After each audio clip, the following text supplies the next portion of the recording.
Pod 2Cast. Oferecimento. Tradição Comedoria. Especialistas em carnes e massas. Peça seu almoço pelo delivery. 997535235. Restauro, funilaria e pintura. Serviços automotivos de qualidade. Informações 996385706. Lideri. Internet para sua casa, empresa, feiras e eventos. Siga no Instagram @Lideri Telecom. Lideri. Grandes conexões acontecem aqui. Salve, salve, galera! Sejam todos muito bem-vindos para mais um episódio aí do nosso Pod 2Cast. Estamos começando por aqui mais uma edição com convidados especiais, como a gente sempre faz, né? Sempre trazendo pessoas com conteúdos relevantes. E lembrando para você sempre, chegou até aqui, tá curtindo aí o nosso podcast? Faz a tua inscrição, toca o sininho, porque vem sempre boas novidades, tá bom? Galera, o nosso episódio de hoje traz dois nomes de peso das noites de Recife, região metropolitana. De um lado, Hebel Valois. Eu cresci ouvindo o Hebel Valois tocando nos programas de dance, nas rádios daqui do Recife. E do outro lado, nosso querido Esmerindo Vieira, esse cara aí que tem esse visual de ator global, que também comandou as noites nos anos 90. São dois estilos diferentes, mas são dois grandes nomes que vai trazer muitas histórias, muitas curiosidades pra gente. Então, com vocês, Hebel Valois, Esmerindo Vieira. Boa tarde, boa noite, boa madrugada, bom dia. Estamos aqui para mais uma edição. E aí, galera, tudo certinho? Bem, tudo Hebel Valois, grande figuraça. Prazer estar te conhecendo. Igualmente. Te conhecia demais de nome, pessoalmente, assim passava, aquilo que é Hebel Valois, era sempre teu fã. Esmerindo já é um brother que nos conheci em 96, quando eu cheguei na Rádio 103, ele já comandava um programa aqui da Escancaro, que era a sua equipe de som. Que, por sinal, o Esmerindo é o nosso convidado hoje a participar dessa entrevista com o Hebel Valois, que a gente também já faça aqui o convite para trazer você, para a gente bater um papo sobre a tua trajetória desde lá dos anos 70, o teu relacionamento com o Rio de Janeiro, né? Hebel, tu já tocou no Rio também, Hebel? Não. Eu dei uma passagem por lá no começo dos anos 80.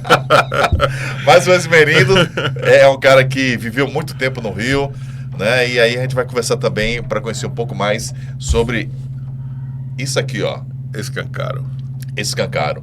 2 LPs aí que vendeu muito, não foi, Esmerindo, na época, né? Ari, obrigado pelo convite. Para mim é um prazer enorme. Prazer estar nosso, aqui ao lado de Hebel, que hoje a gente divide aí, né? A mesma cabine, o mesmo estúdio. Deixa eu falar só que, antes da nossa entrevista começar, o Esmerindo Vieira tem um programa aqui na Rádio Hits, que já está uns 5 meses já, né? Começamos em fevereiro. Fevereiro, né? Isso. Fevereiro, exatamente. É o I Love Flashback, que vai ao ar todos os domingos das 5 até às 8 da noite. Agora ele está indo das 5 às 7 e das 7 às 8 tem... Incluímos o Escancaro. O Escancaro. E aí o programa é um sucesso total. E aí ele trouxe esse cara de peso, o Hebel Valois, que também está fazendo parte também das nossas tardes aqui na Hits FM. Fala aí. Para engrandecer e para brilhantar, né? Brilhantar, mas quando o Hebel chegou, eu disse, cara, vou bater um papo com esse cara tem que vir para o nosso podcast. Mas fala aí o que você estava dizendo. Pois é, então é um prazer estar aqui, né? Saber, eu já acompanho o Play Hits TV, né? Muita entrevista bacana, você, o André, né? Tanta gente, né? No Pod 2Cast aí também com você, muito bom. E tem muita história aí pra gente tocar. Eu brigar muito com o Hebel, né? Muito.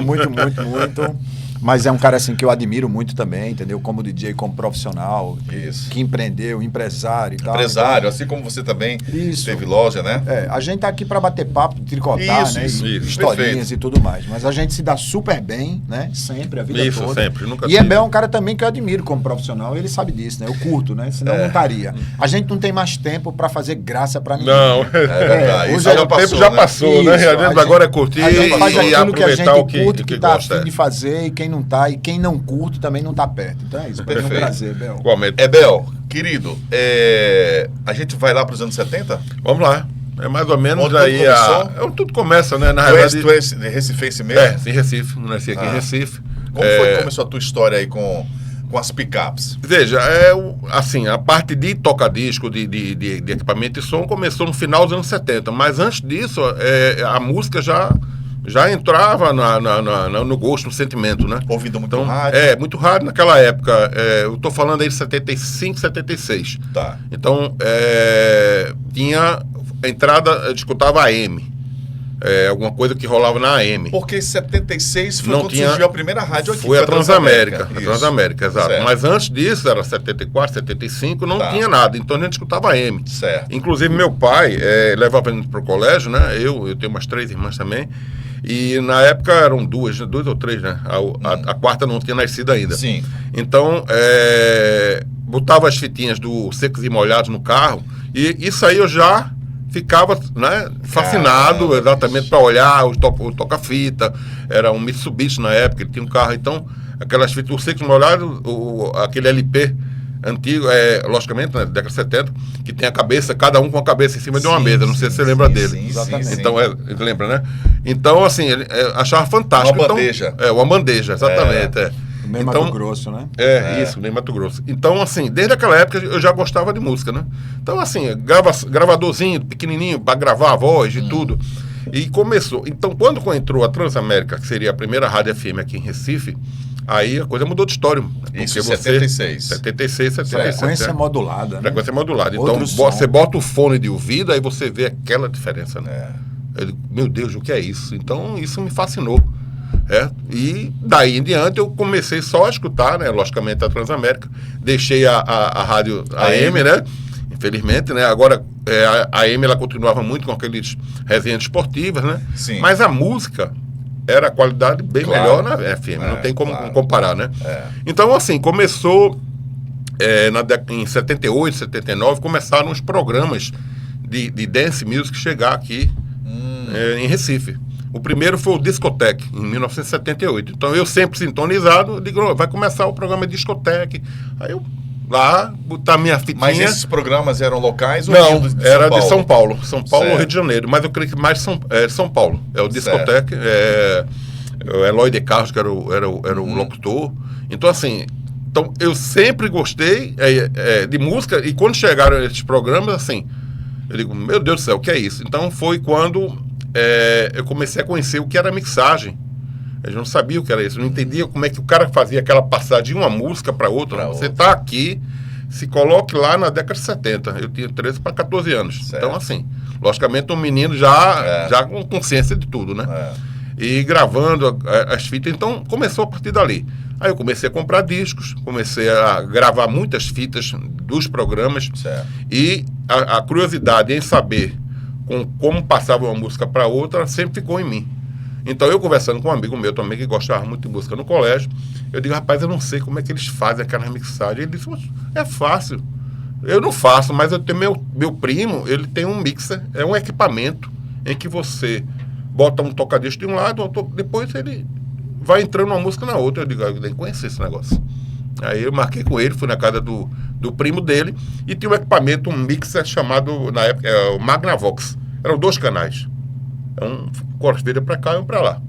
Então você botava a música, escutava, baixava o volume, escutava o suco do disco e ia fazer tss, aí você voltava um pouquinho, porque não tinha pré-escuta, né? Daí você mixava, jogava e fazia a transição de uma música para outra. Aquele me fascinou. Com isso, já pedi a meu pai, ele, eu digo, olha, eu quero uma coisa assim. Aí eu imaginava que ele ia, né, logicamente você pequeno, você vai pedir ao pai, né? Não tem como pedir, exato. Aí ele disse, não, eu vou viajar e eu vou ver se eu trago para você. Aí eu pensando que ele ia trazer um pequenininho, do mesmo tipo que eu vi na casa. Era uma coisa minha bem simplesinha, né? Daqui a pouco chega meu pai, de viagem. Naquela época tinha a Manaus, que era a Zona Franca. Zona Franca de Manaus. Então, os preços eram bem mais acessíveis. E meu pai... ele produzido na Zona Franca de Manaus, né? A Zona Franca, chegar dos Estados Unidos, né, ir para lá e você... A taxa de importação não tinha, entrava livre, né? E você trazia para cá. Então, meu pai, já que viajava muito, ele tinha gráfica na época, então participava de algumas licitações do governo. E uma delas, de vez em quando, era também em Manaus, ele ia viajar para participar e trouxe. Quando ele chegou com aquela caixa, ele disse, não era isso que eu queria. Não, é isso. Olha aqui para você, um mixer. Aí, quando eu vi o desenho, um mixer da Marantz, assim, de 6 canais, Eu endoidei, né? Aí peguei um tocadisco e comecei a Caramba, fazer aqueles testes, né? E uma certa vez eu descobri, escutando muito aquela mesma fita do programa de rádio do Discoteca, como é que... tentando imitar aquela mesma transição. Aí eu descobri como é que fazia. Aí eu digo, agora tá certo. Aí eu entendi como é que era a batida, né? 4, 8, 16... Você tem que soltar no mesmo tempo da outra música para você conseguir fazer uma mixagem virando, a dobrada, vamos dizer assim. Aí foi quando eu conheci também o phaser, que você bota 2 tocadiscos ao mesmo tempo. Mas com um pequeno retardozinho, milésimo. Isso, você bota igual e dá um pequeno retardo, aí ele começa a fazer para cima e para baixo. Faz aquela onda, onda assim. Então isso na década de 70 era maravilhoso. Então o que é que fazia muito? O efeito era o phaser. Sim. E também tinha a chamada na época a dobradinha. O que é dobradinha? Como se fosse o reverb hoje, ou o eco hoje. Cantavam e o refrão vinha atrás. This Is Your Night, eu estou falando dessa música This Is Your Night porque era do Cool The Game, foi onde eu me baseei para descobrir a mixagem como fazia Tonight and this is gonna be alright, pronto. Aí This Is Your Night, This Is Your Night, This Is Your Night, então ficava aquela coisa, porque é exatamente a dobradinha, um retardo, atrasado, né? Um tempo atrasado, exatamente. Aí pronto, a partir daí foi a loucura. É isso que eu quero mesmo. É isso que eu quero. Ficava treinando no quarto. Ficava lá, né? Tinha que estudar, logicamente, nas horas vagas ia fazer as gravações. E aí você já ficava ouvindo o programa, você já era louco pelo programa Discoteca. Isso. Então tu já passou... Isso foi em 79, começo de 80, você né? já passou a ouvir com outros ouvidos já, sim, né, velho? Sim. Aí você... Não, agora eu já sei como é que ele faz. Quero ver como é que vai estar dessa semana. E agora é o quê? Era sábado, né? Era sábado, geralmente fim de semana, né? E compensava, se não me engano, às 10 da noite. Então eu ficava lá só esperando. Teve um detalhe que um amigo do meu pai, que era mais velho, ia muito para as boates, em Boa Viagem, né? E trouxe uma fita, gravou lá na boate. Então, assim, quando ele mostrou a fita para mim, eu endoidei a fita, porque estava bem mixada, inclusive, e com os hits que tocava na rádio. Então foi quando eu me interessei também em comprar discos. Eu tenho que ter os discos. Como é que eu vou fazer aquela mixagem se eu não tenho os discos? Entendeu? Então, toda semana... Alô, Painho. Alô, Painho, minha mesadinha vai em quê? Em disco. Vamos comprar disco. Então, comprava os discos. Ele viajava também, às vezes, para Manaus, trazia alguma coisa importada. Naquela época, ele trouxe para mim Lou Rawls, que era 1977, que era o vozeirão, né? Never Find, que é exatamente esse disco. Exato. Lou Rawls. Antes disso, eu tinha um nacional da Tina Charles. Que foi o auge, né? Na época. Você tocava na rádio, pelo amor de Deus, era todo mundo, era a rainha da discoteca, né? E na praia dela, nacional, tinha Lady Zu, né? Sim, Lady Zu, exato. Lady Zu, Bianca. Isso. A noite vai chegar. A noite vai chegar, exato. A atriz que faleceu agora há pouco, a Elisângela. Sim, Elisângela, exato. Elisângela tem um sucesso enorme. Pertinho de você. Eu lembro exatamente. quando essa música foi lançada no Fantástico. 78, eu acho. Foi, essa faixa. Um clipe. O clipe, né? Ela na roda gigante, no Parque Sucesso absurdo. Eu me lembro muito do Patrick Hernandes, porque tocava na AM e depois começou a tocar na FM também. O disco dele era laranja não, rosa. Verde, rosa. Verde. Não, a capa, que tinha várias coisas. E o disco dentro era de cor. O disco era verde, de cor, exatamente. Isso. Era muito, muito disco na época. Tinha uma cor, vermelho, verde, entendeu? Amarelo também. Foi. Hot to Be Alive, né? Hot to Be Alive, exatamente. Então, assim, daí começou eu descobri como é que fazia a mixagem e comecei a fazer o quê? Treinos em casa para fazer igual, por diversão, porque gostava e tudo. Isso paralelo aos meus estudos, né? Naquela época. Ao contrário, né, Bel? Treinava e nas horas vagas estudava. Boas, menina. Não tinha mais sentido. Não, mas assim, minha mãe a coxa era grande, todo mundo, acochava. né? Eu também. E minha mãe é da área da educação, né? Tá. Ela agora está aposentada, assim, tá ainda... com a minha irmã ficou no lugar dela, né? Tem escola, foi diretora de colégio também, então assim, sempre ela começou na área do Estado. Mas que você estava na sala de aula, mas você estava na sala de aula, mas doido para chegar, né? Fazer o dever de casa, né? Fazer o dever de casa e começar a ir para o som, né? Segurança. Antes da gente dar uma pincelada no Esmerindo, Aí veio os Bee Gees, né? Que foi uma febre, né? Importantíssimo, Os Bee Gees foi... Teve um disco que quando eu estava na casa de um amigo meu, um Marcos, Marquinhos, ele gostava de música, mas o pai dele era audiófilo. Tinha os irmãos, então tinha muito disco, então foi na época exatamente do lançamento do disco de Bee Gees, The Spirits Heaven Flow, que é uma da capa dupla, ele é vermelho esse disco, então aquele disco... A bolacha é vermelha. Não, a capa do disco, a capa do disco, vermelho, certo. e tem os Bee Gees, os três assim, Certo. e o nome Bee Gees, se eu não me engano é o Tragedy, a música carro-chefe da época, e tem outras músicas mais, o disco é todo bom, então assim, cada coisa que chegava, eu via em algum lugar uma coletânea, era da Hipopótamos ou de outra coisa. Então, assim, eu sempre estava atrás de discos, né? Me diz, abrindo entre parênteses aí, vocês lembram da Modinha? Sim, claro. Com certeza. Teve até um fato aí que minha mãe levava a gente, né? Fim de semana ela ia fazer compras. Adolfo da Modinha. Eu não conhecia a pessoa, né? Mas eu conhecia a loja, logicamente. Muito bom. E ela levava, botava os meninos, eu e minhas irmãs, para fazer compras. E eu levava, não, vocês vão comigo fazer feira, né? Aí pegava o carro e ia lá para a Ceasa. No caso, na época da Ceasa, tinha uma loja, tinha um Bom Preço e tinha uma loja também de disco, né? Acho que era a Modinha, não lembro exatamente, mas devia ser, porque na época de 70, né, só dava Modinha. Só né? dava Modinha. E teve um disco que eu pedi para ela comprar na hora. Foi A Sua Paz Mundial, volume 7. E o cara no skate, assim. Meu amigo, aquele disco tocou muito. Entendeu? Eu botei pra tocar, fazia... Afinou o disco. Exato. E a agulha já tava... Então, assim, começou desde um momento pequeno mesmo. Quando eu comecei a fazer a mixagem, foi quando comecei a gravar fitas, né?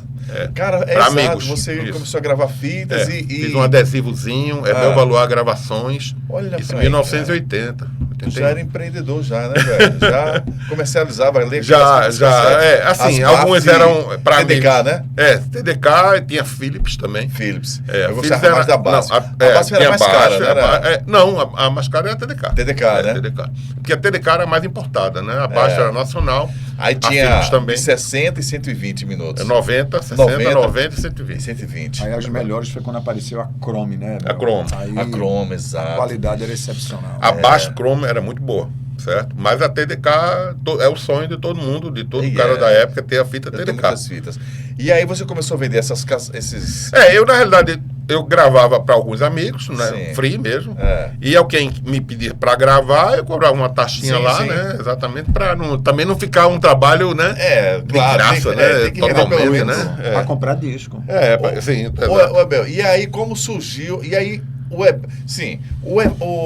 Bel Valuar. O Valuar é teu nome artístico? Não. É nome normal. de família? Igual meu pai. É francês. Já nasceu artista, exato. né? Já nasceu? rapaz. Olha o nome do cara. Mas tem o Silva, que é bem pernambucano, e Júnior, que eu sou, né, o filho, né? O filho. Então, meu pai é o mesmo nome, fora o Júnior, né? Pra mim, Valuar era o teu nome artístico. Não. Inclusive, legal, na época velho. da Rádio Cidade, Dona Isabel, que é a proprietária, que hoje é Jovem Pan, né? A mesma proprietária também. Ela, vamos ver um nome artístico para você. Isso na época que eu fui fazer o programa na Rádio Cidade, 1988. Aí ela disse, não, mas seu nome já é um nome artístico, não precisa ter um nome. Então já fica Bel Valuar mesmo, entendeu? Eu digo, E aí, como melhor foi que ainda. tu foi pra rádio? A rádio começou em 1986, eu já, de 80 para até 86. Do final dos anos 70 para 86, tu já tava... Não, aí já tava craque das picapes. Já fazia danceteria, toquei no Boa Viagem Praia Clube lá onde é o Carrefour hoje, naquele de esquina, né? Em Boa Viagem, e de várias festas. Boa Viagem, ali na Domingos Ferreira, isso, né? Em 82 eu tinha uma equipe de som, juntamente com uns 3 amigos, e a gente levava alguns equipamentos na câmara de época. Mas o toca-disco qual era? Já era o MK2? Não. MK2 eu só fui ter em 1988. Não, eu comecei com um Sansui, que é uma marca japonesa, né? Que era muito bom também. O Sansui, mas era de correia, então eu mixava com o dedo, né? Como é mixar o dedo? com o dedo? É você jogar a música e acelerar um pouco tá. para ela casar. Porque não tinha o pitch, né? Não tinha o pitch control. Controle de velocidade da música, né? Então, eu peguei uma técnica tão boa que teve uma certa ocasião que eu gravei a mesma sequência do programa de rádio. Nessa época já foi um programa chamado Dance Nights, com o DJ de São Paulo, Giancarlo Setti. E eu imitei. Eu tinha os discos importados, eu tinha viajado para os Estados Unidos, uma excursão lá da minha família, e comprei os discos que tocavam no programa, né? Então fiz a mesma coisa. Aí fui levar para um clube lá na Embiribeira para o cara escutar. Um amigo meu disse, Abel, eu vou levar isso aqui para tocar lá no clube, que é o Jazz aqui da Embiribeira, né? Porque a gente morava próximo aqui na Embiribeira, então tinha esse clube lá. Aí eu fui com esse meu amigo, não conhecia ninguém lá, ele levou, olha amigo, coloca essa fita aí para tocar que tu vai gostar. Aí ele botou, antes de colocar no público, ele escutava, né? Aí ele disse, aqui eu já sei o que é isso aqui é o programa da rádio lá da Transamérica. Aí ele disse, não, foi esse cara que fez. Aí ele disse, não, isso aqui é a gravação, é mentira. Não é mentira não. Aí eu disse, não é mentira não. Você quer que eu faça? Então você vai na minha casa, eu vou fazer para você ao vivo. E os discos? Eu digo, tem exatamente esses discos. Ele foi, não teve dúvida. Ele foi lá e viu a mesma coisa. E nós... Ficou assim, bem impressionado, né? Porque aqui em Recife não tinha. Quer dizer, tinha, eu não conhecia. Era cara local, né? Eu era local, em Biribeira. Quem me conhecia? Ninguém. Cada qual na sua casa. Exato. Era um lazer que eu tinha. Aí ele disse, rapaz, muito legal. Aí a gente ficou, né? Nós ficamos amigos, ele tinha muito disso também. Então, assim, os relacionamentos começaram a aparecer no mesmo interesse. Um amigo meu do colégio, eu gravei uma fita para ele já mostrou para outras pessoas. Não, quem é que fez essa fita? Porque a mixagem era toda bem feita, bem certinho, né? bem feita. Então, assim, eu gostava tanto que a coisa vinha naturalmente. Eu não treinei, treina, né? Obviamente, sim. Né? Mas você não vou estudar. Aquilo que é uma coisa que você sai de você. Sai de você, entendeu? Entendi. E aí, em 86... Aí voltando aí à questão da rádio, depois desse tempo todo eu já tinha a parte, né, de mixagem já controlada, já tinha o meu material. Foi quando eu conheci, na realidade, o DJ Ioran Júnior, que foi o DJ da Overpoint. Eu conheci ele em 81, a gente se conheceu numa boate, né, fizemos amizade, e nessa época a Overpoint era um bar. E tinha um som muito simples. Então o Júnior conheceu o dono lá. É da agência? Da agência, OIM, exatamente. Ioran. Então ele disse, Abel, eu consegui um programa na rádio. Eu digo, pô, legal. Todo mundo naquela época queria fazer programa de rádio. Queria fazer a mesma coisa que tinha na Transamérica. Era um sonho. Era um sonho. A gente gravava o The Big Apple Show com o Julinho Mazei, que você mencionou isso. Sim. Entendeu? The Big Dance Night. Tinha até o local, que era na Caetés, que era o Pop Music. Johnny Alves, exatamente. Então, assim, todo mundo tinha essa vontade. Aí ele disse, eu consegui. Então, vai fazer eu tinha meu material, já tinha os importados também, e tinha ele também com algum material também da boate, que já tinha feito uma parceria, a boate já começou bem, era um bar, ele conseguiu transformar, porque ele já tinha equipe de som, já era também do meio, né? Sei. Aí eu digo, vamos embora fazer. E fizemos são 4 pessoas que fizeram. Eu, ele, Rogério Gibson, outro DJ, e o nosso amigo também, DJ Átila. Na época, hoje não toca mais. Então, esse quarteto que começou... Aí o Midnight Radio. E aí eu discutindo com o Júnior, digo, rapaz, qual é o nome que a gente vai botar o programa? Aí eu tinha o disco da TAF. Que era de meia-noite, né? Exatamente. TAF, que é exatamente que canta Midnight Radio. E nesse disco single, tinha... só uma faixazinha com a capela, com as vinhetas. Aí Júnior, por que a gente não faz Midnight Radio? Já tem a vinheta. Eu digo, exatamente. Ele com marketing, né? Sim, teve essa ideia maravilhosa, por sinal. Então, esse disco serviu para as vinhetas do programa. Tudo pronto. Tudo pronto. Então, botamos no ar. Entrou no ar na Antena 1. 86. A rádio dos 1986. Ela mudou o perfil, fez um perfil bem concorrente com a Rádio Cidade na época, né? Sim, Foi meio uma briguinha, entendeu? Assim, entre aspas, uma briga saudável, era o grupo, né? Da Rádio Antena 1? Não tinha um Rua não. Mataria, Usina Mataria. Mas tinha um nome, antes de Antena 1, tinha um nome quando estava em caráter experimental. Exato. Eduardo Coelho, não sei. Não era isso? Eduardo Coelho, exatamente, é isso mesmo. Não bem lembrado. Pô, tá bem de memória. Cara, isso aí aí entrou o nome Antena 1, que é exatamente, eles pegaram lá, acho que rapaz, Ari é fã, viveu tudo isso. Também, eu sou muito fã. Não, foi Eduardo Coelho, exatamente. Bem lembrado. Rádio Duarte Coelho, então. Eu achava até estranho. Mas enfim, aí veio a Antena 1. Aí pegaram a nome da Antena 1 de Sim. fora, né? Aí as vinhetas vocês produziram? Já tinha do disco. Já tinha do Já disco. tinha do disco, certo, na certo. capela. Então, o disco, ele chegou com essa faixa, já com a capela e tudo pronto praticamente. Então, assim... Era 2 horas de programa? Durou 1 ano e pouco. Não, era 2 horas de programa. Sim, 2 horas. Eram 2 2 horas. horas, se eu não me E engano. era ao vivo, né? Vocês mixavam, Não, a já gente gravava. Gravava. Se eu não me engano, o Max Júnior na época. Max Júnior, certo. Ele participou também da locução, se eu não me engano. Ele Então, assim, apresentava. apresentava. Antena 1. Antena 1. Então foi tua primeira rádio, né? Primeira rádio, Bel. através dele. Então, quando o Júnior saiu da Antena 1, eu peguei uma fita, né? E levei para o diretor artístico que substituiu o que estava, né? Disse, olha, eu fazia um programa aqui, o Midnight Radio, junto com o Júnior, e se vocês quiserem continuar o mesmo perfil, tá aqui a minha fitinha, tô disponível aí para fazer. Aí o cara escutou e me chamou. Mesma coisa. Aí disse, continuou. Aí continuou com outro nome. Ah, foi? Um Antena Mix. Antena Mix. Isso foi em 87 já. Então eu chamei um amigo meu, que era um DJ Nando Banana na época. Nando Banana, trabalhei mas ele com é Nando do B, né? Eu disse, Agora Nando do B, né? Nando do B. Nando, eu vou fazer um programa na Antena 1. Tu quer participar também? Aí ele aceitou o convite também e foi fazer comigo, né? Eu já tinha vários discos importados nessa época. Eu tinha viajado, outra viagem que eu fiz. Comprei, aí tinha... Information Society, What's on Your Mind, que não tinha aqui ainda, a gente foi o primeiro a tocar no programa aqui no Recife. Eu digo assim, podia até existir outras pessoas que viajavam, não tem. Mas tocar para o público não tinha tocado. Depeche Mode nessa... Depeche Mode mas eu já não tinha, já tinha boato, mas eu não mais pra frente, né? Não, 87 também. Depeche? Depeche O Strange Love é em 87. 87. Ele é bem antes, né, o Depeche Mode. Certo, né? Mas o boom do Depeche, acho que veio de 88 depois. para... Tem final dos anos Just Can't Get Enough também, que eu acho que é 86. Mas Strange Love, 87. Strange Love, 87. E daí teve o Only My Eyes, que foi 88, 89. Então, daí diante, era aquelas clássicas, né, que seria o Enjoy the Silence, né, final 90, 89 para 90.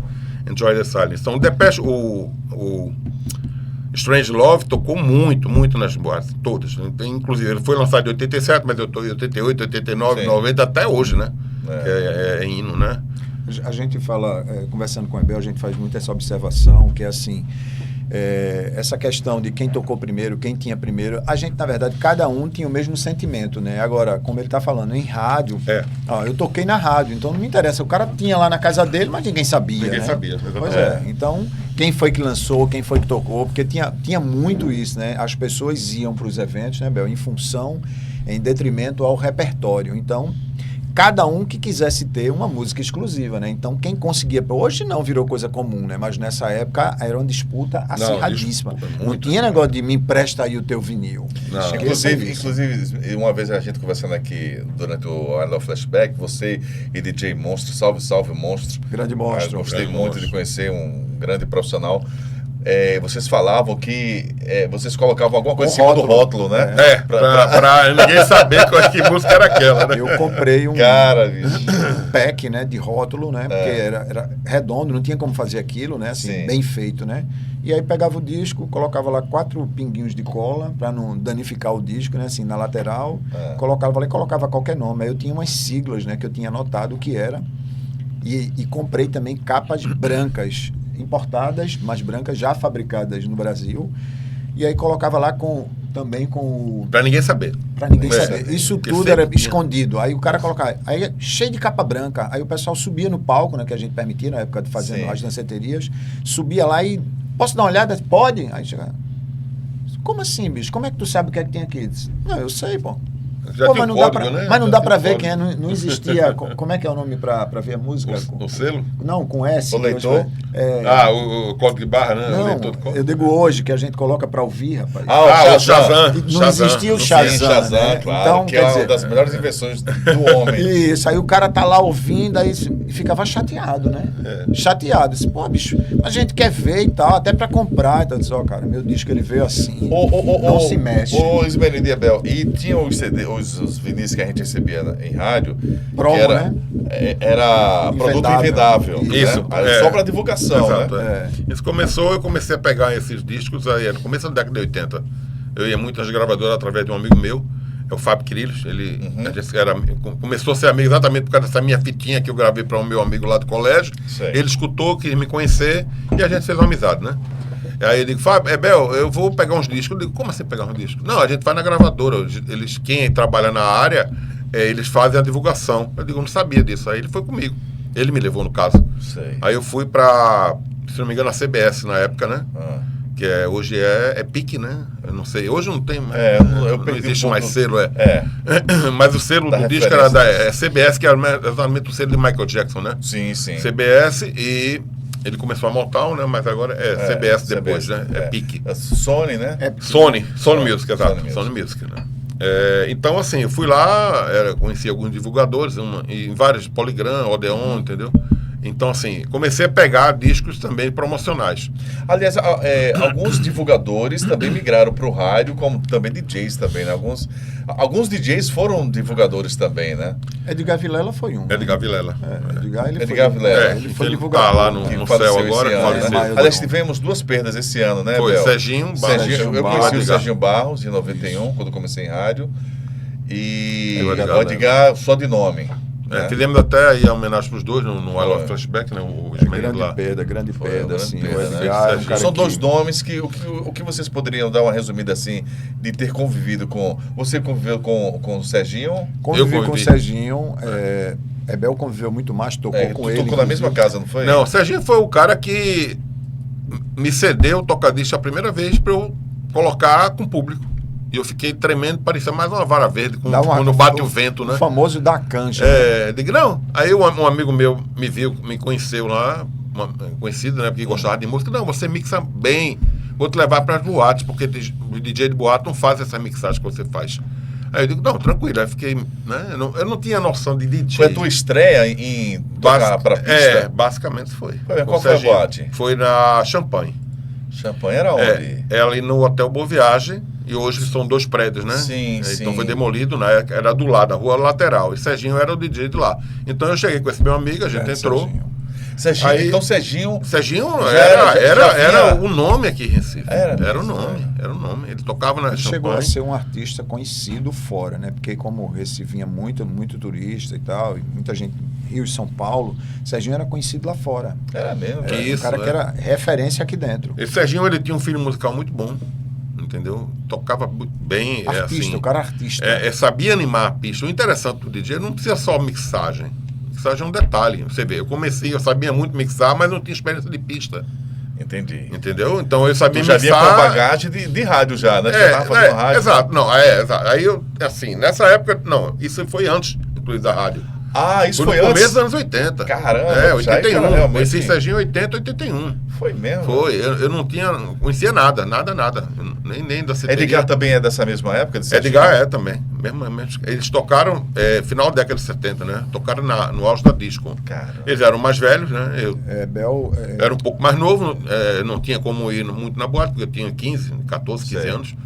Eu ia pra matinê, né? A primeira matinê que eu fui na Space, uma boate que tinha lá em Candeias. Então, assim, ele tocava, quando tocou, eu entrei na boate, já tava tocando Chic, Lake Freak.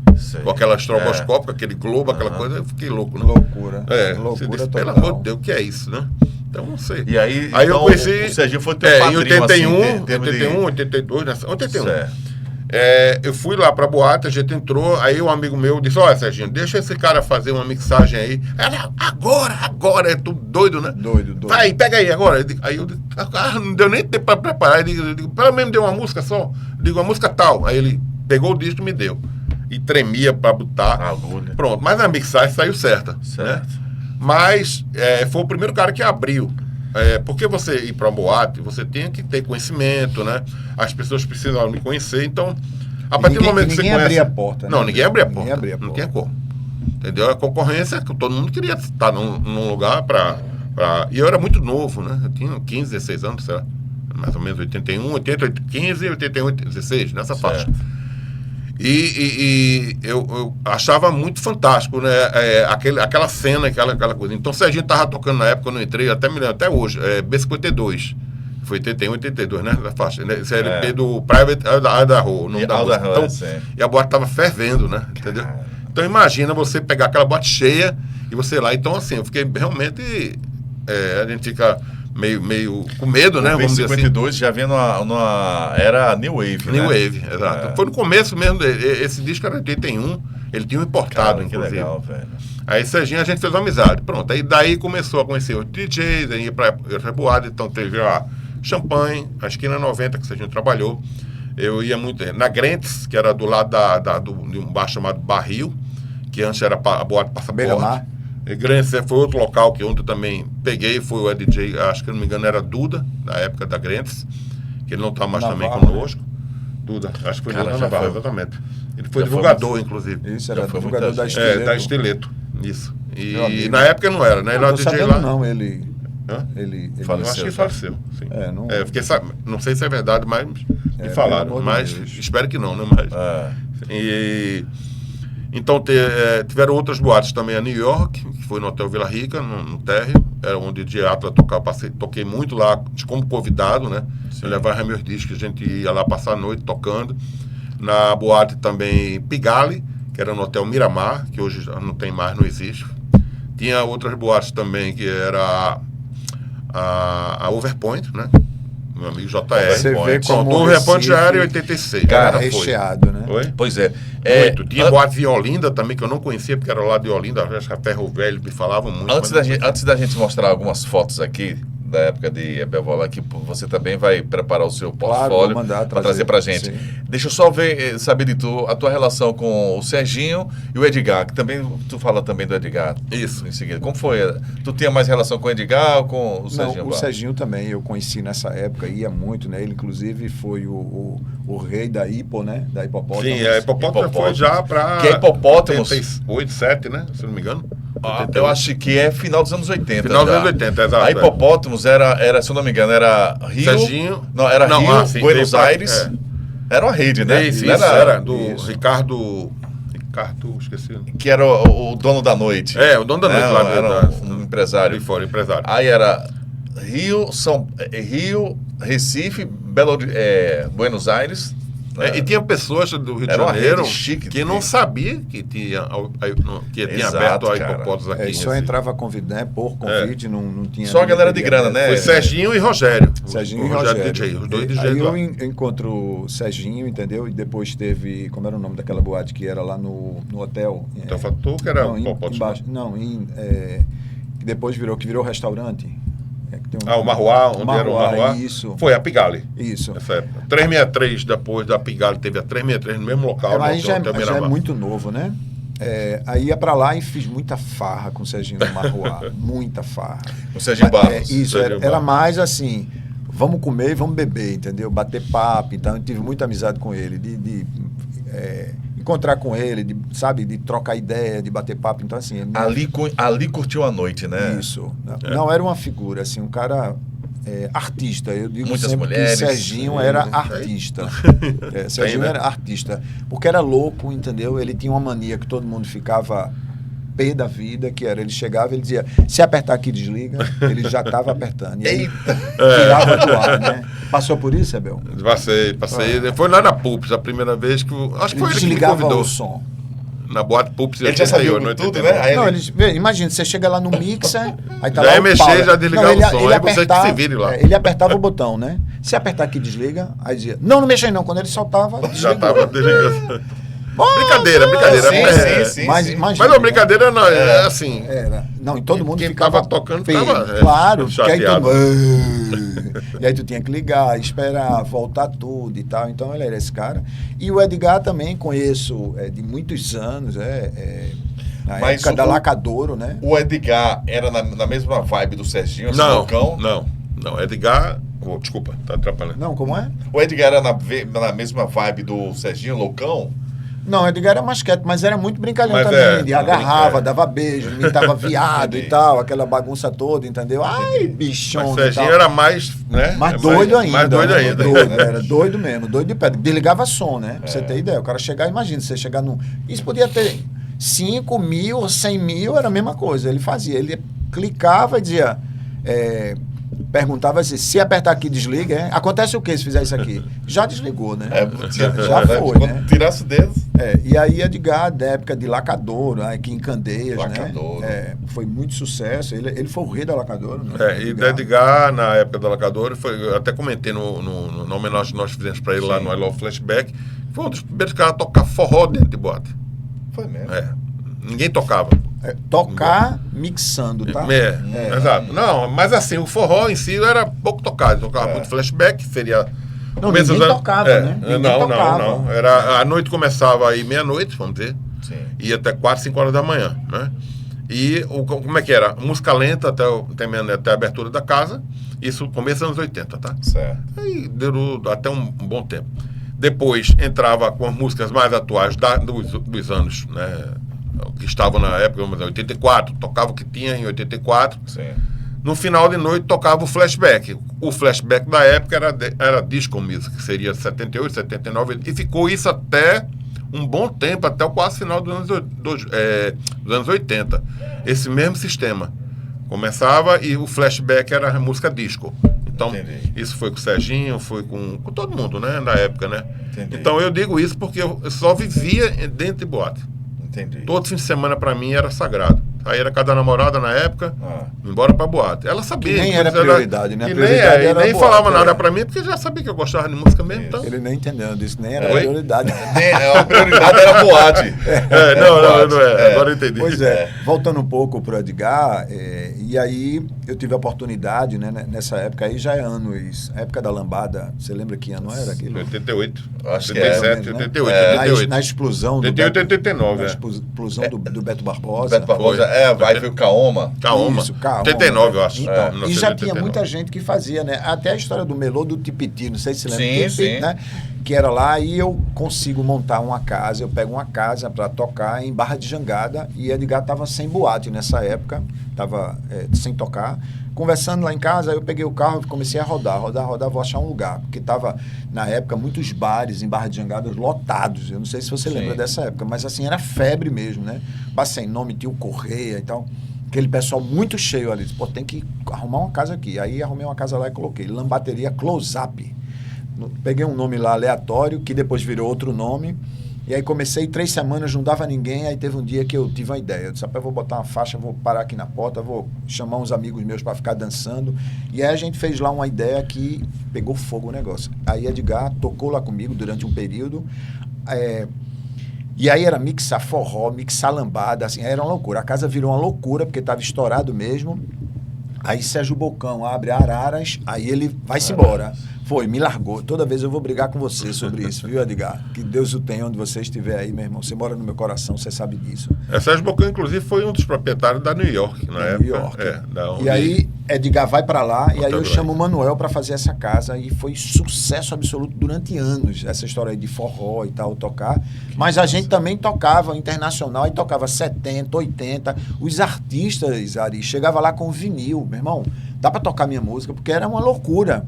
Era uma festa, um bar que era aberto, não cobrava entrada. Uma casa cabia 500 pessoas, ela chegava a girar 1.000 e poucas pessoas por noite. Loucura, loucura. Só com equipamento e um DJ tocando. E os outros bares tinham banda. E o pessoal dizia, o que é que tem ali que dá tanta gente? Era um DJ. Era DJ. Você vê a força que a gente força, sempre teve. Sempre foi, na década de 70 e 80. Paulinho, vamos dar uma zapeada nas fotos aí. Pode falar. Na década de 70 e 80, muita boate aqui em Recife. Muita. Cara... Isso aí já está começando já nos anos 2000, né? Essa primeira foto aí. Isso é 2007, né? 2007, Isso aí foi a Overpoint do Passe Alfândega. Fizemos aí um encontro de DJs. E eu estou falando ali no microfone, né? E dando um alô. Então DJs da cidade foram fazer um encontro. Isso já é ali no Passe Alfândega. Passe Alfândega, a over da época, né? Certo. 2007, né? Então, foi um encontro de vários DJs aqui. Muita gente foi pra lá. Foi um evento bem legal. Que massa, o pessoal gostou. Cara. Essa daí é com a minha barriguinha lá pra variar. Aquele é Nando, né? Ali essa foto foi em Miami. Foi em Miami? Foi no festival lá de música eletrônica, onde eu tô no lado esquerdo aí. Esse do meio é o DJ Crazy, que foi 3 vezes campeão mundial do DMC. Ele é americano? Americano, E ele é super gente boa. A gente tava saindo, aí chamou Crazy, aí falou lá, Crazy, take a picture. Aí ele foi lá com a gente, tirou a foto. Do outro lado é Nando, DJ Nando B, e esse da ponta é um amigo nosso lá de São Paulo, DJ Glauco. Então isso foi lá em Miami, essa foto registrada aí. Que ano isso aí? Isso foi 2000 e... começando em 2000, não lembro exatamente o ano, não. Isso aí eu bem mais magro, né? Isso foi na boate da cabine. De camisa eu sou clara, camisa tá? branca. E esse do lado é o Túlio Banja. Atrás é um amigo também que tinha som, Paulo. Isso aí aonde? Isso na boate Balacuda, em 1993, 92, 93. Foi? Na Madalena, Real da Torre, exatamente. Balacuda. Isso aí é a cabine de som. Isso aí era. Olha a camisa da Rádio Cidade ali. Tudo daquela época. Esse que está de Guilherme, agachado é o Guilherme, que trabalhou comigo na loja que eu tive. Gente boníssima. Isso. Aí tinha uma turma aí da noite que tiraram fotos. MC Pereba. MC Pereba. Grande Pereba. Tem uma turma que frequentava. Eita, estúdio da Rádio Cidade. Isso aí isso aí é da Manchete. Isso é da Manchete? É, da Manchete. Da Manchete, verdade. Tava lá na hora do Hot Dance. Isso é na época do Hot Dance? 91, 92.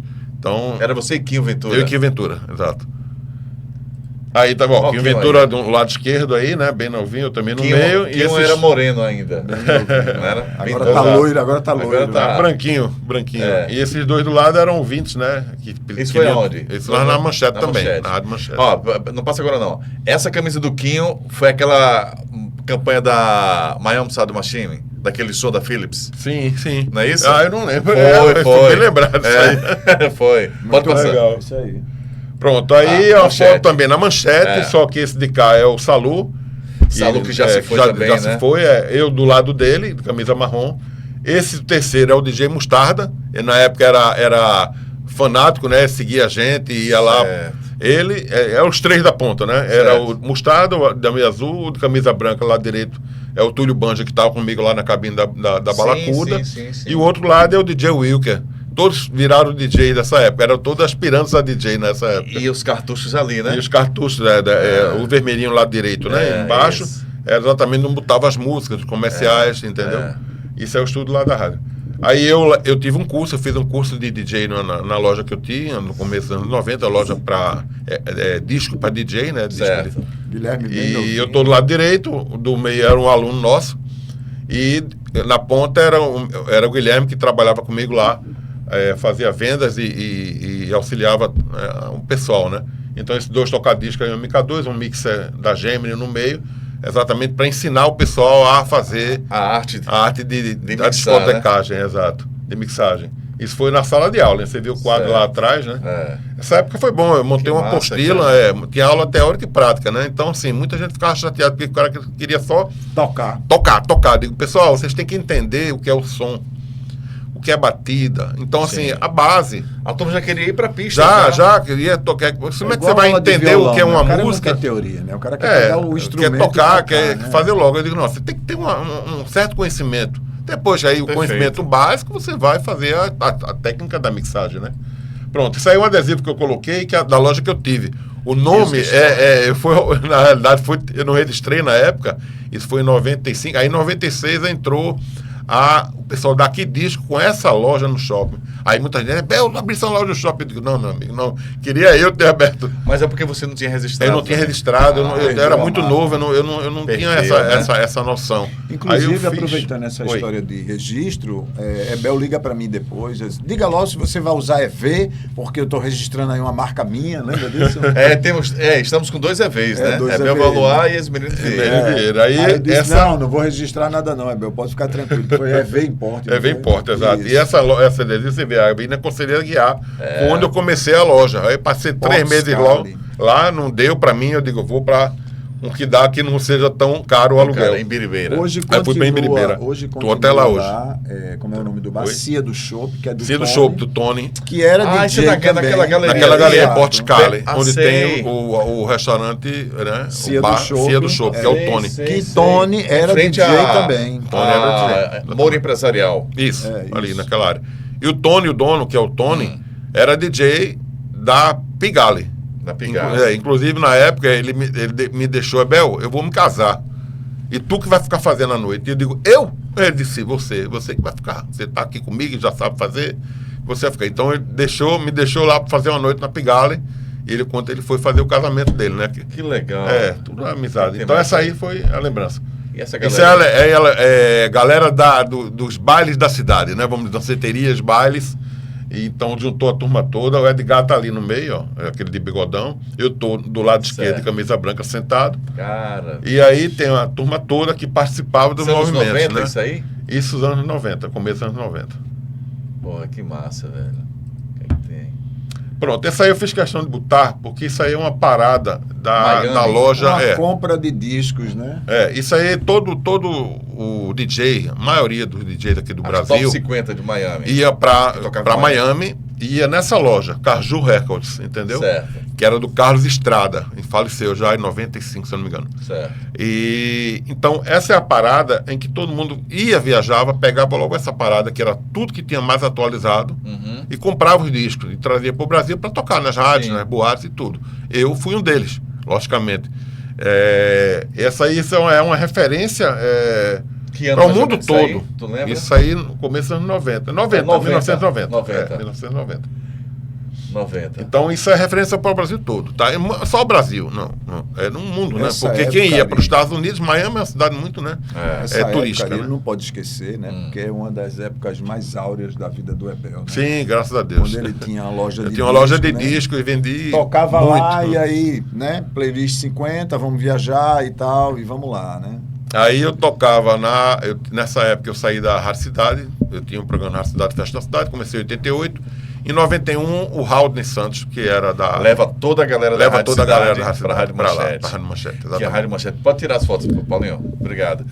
Que a Rádio Manchete virou eco... Era em todo Recife. Todo Recife e região metropolitana. Exato. Cresceu muito. E ele convidou... Eu fiquei assim um pouquinho na hora, porque Dona Isabel é uma pessoa que eu considero muito.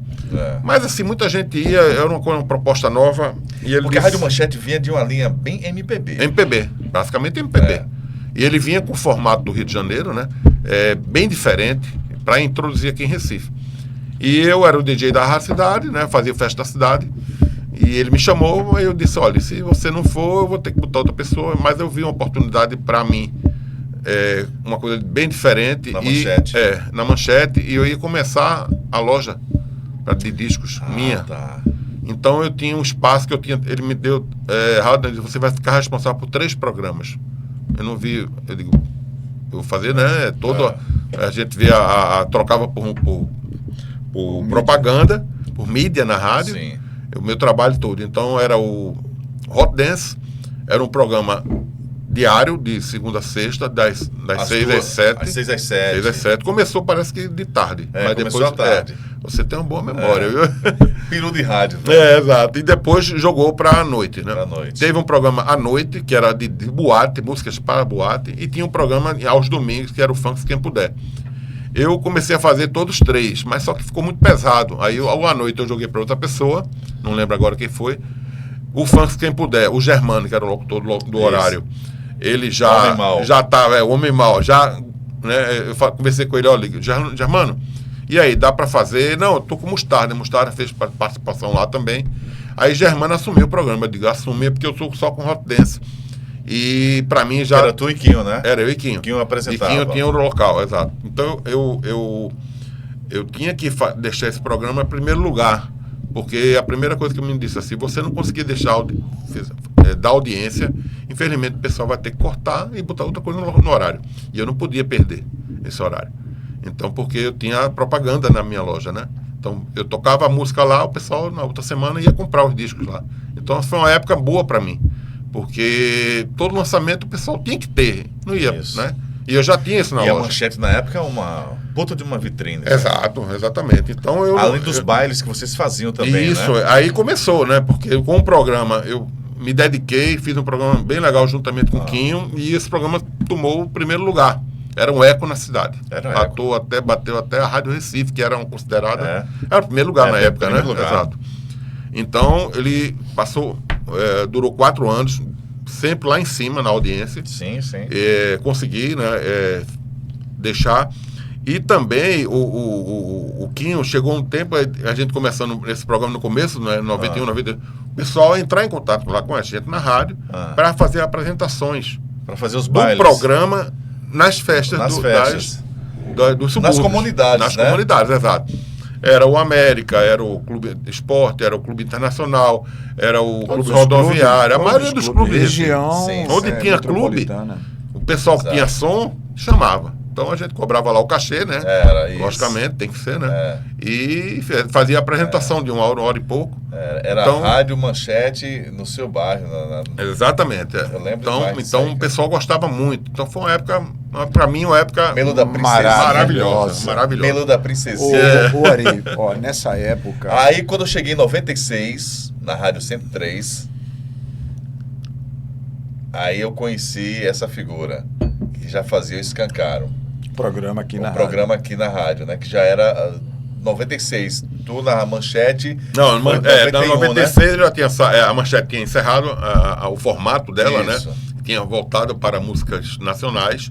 Foi quando a Rádio Cidade. Aí depois ela virou Rede Gospel, né?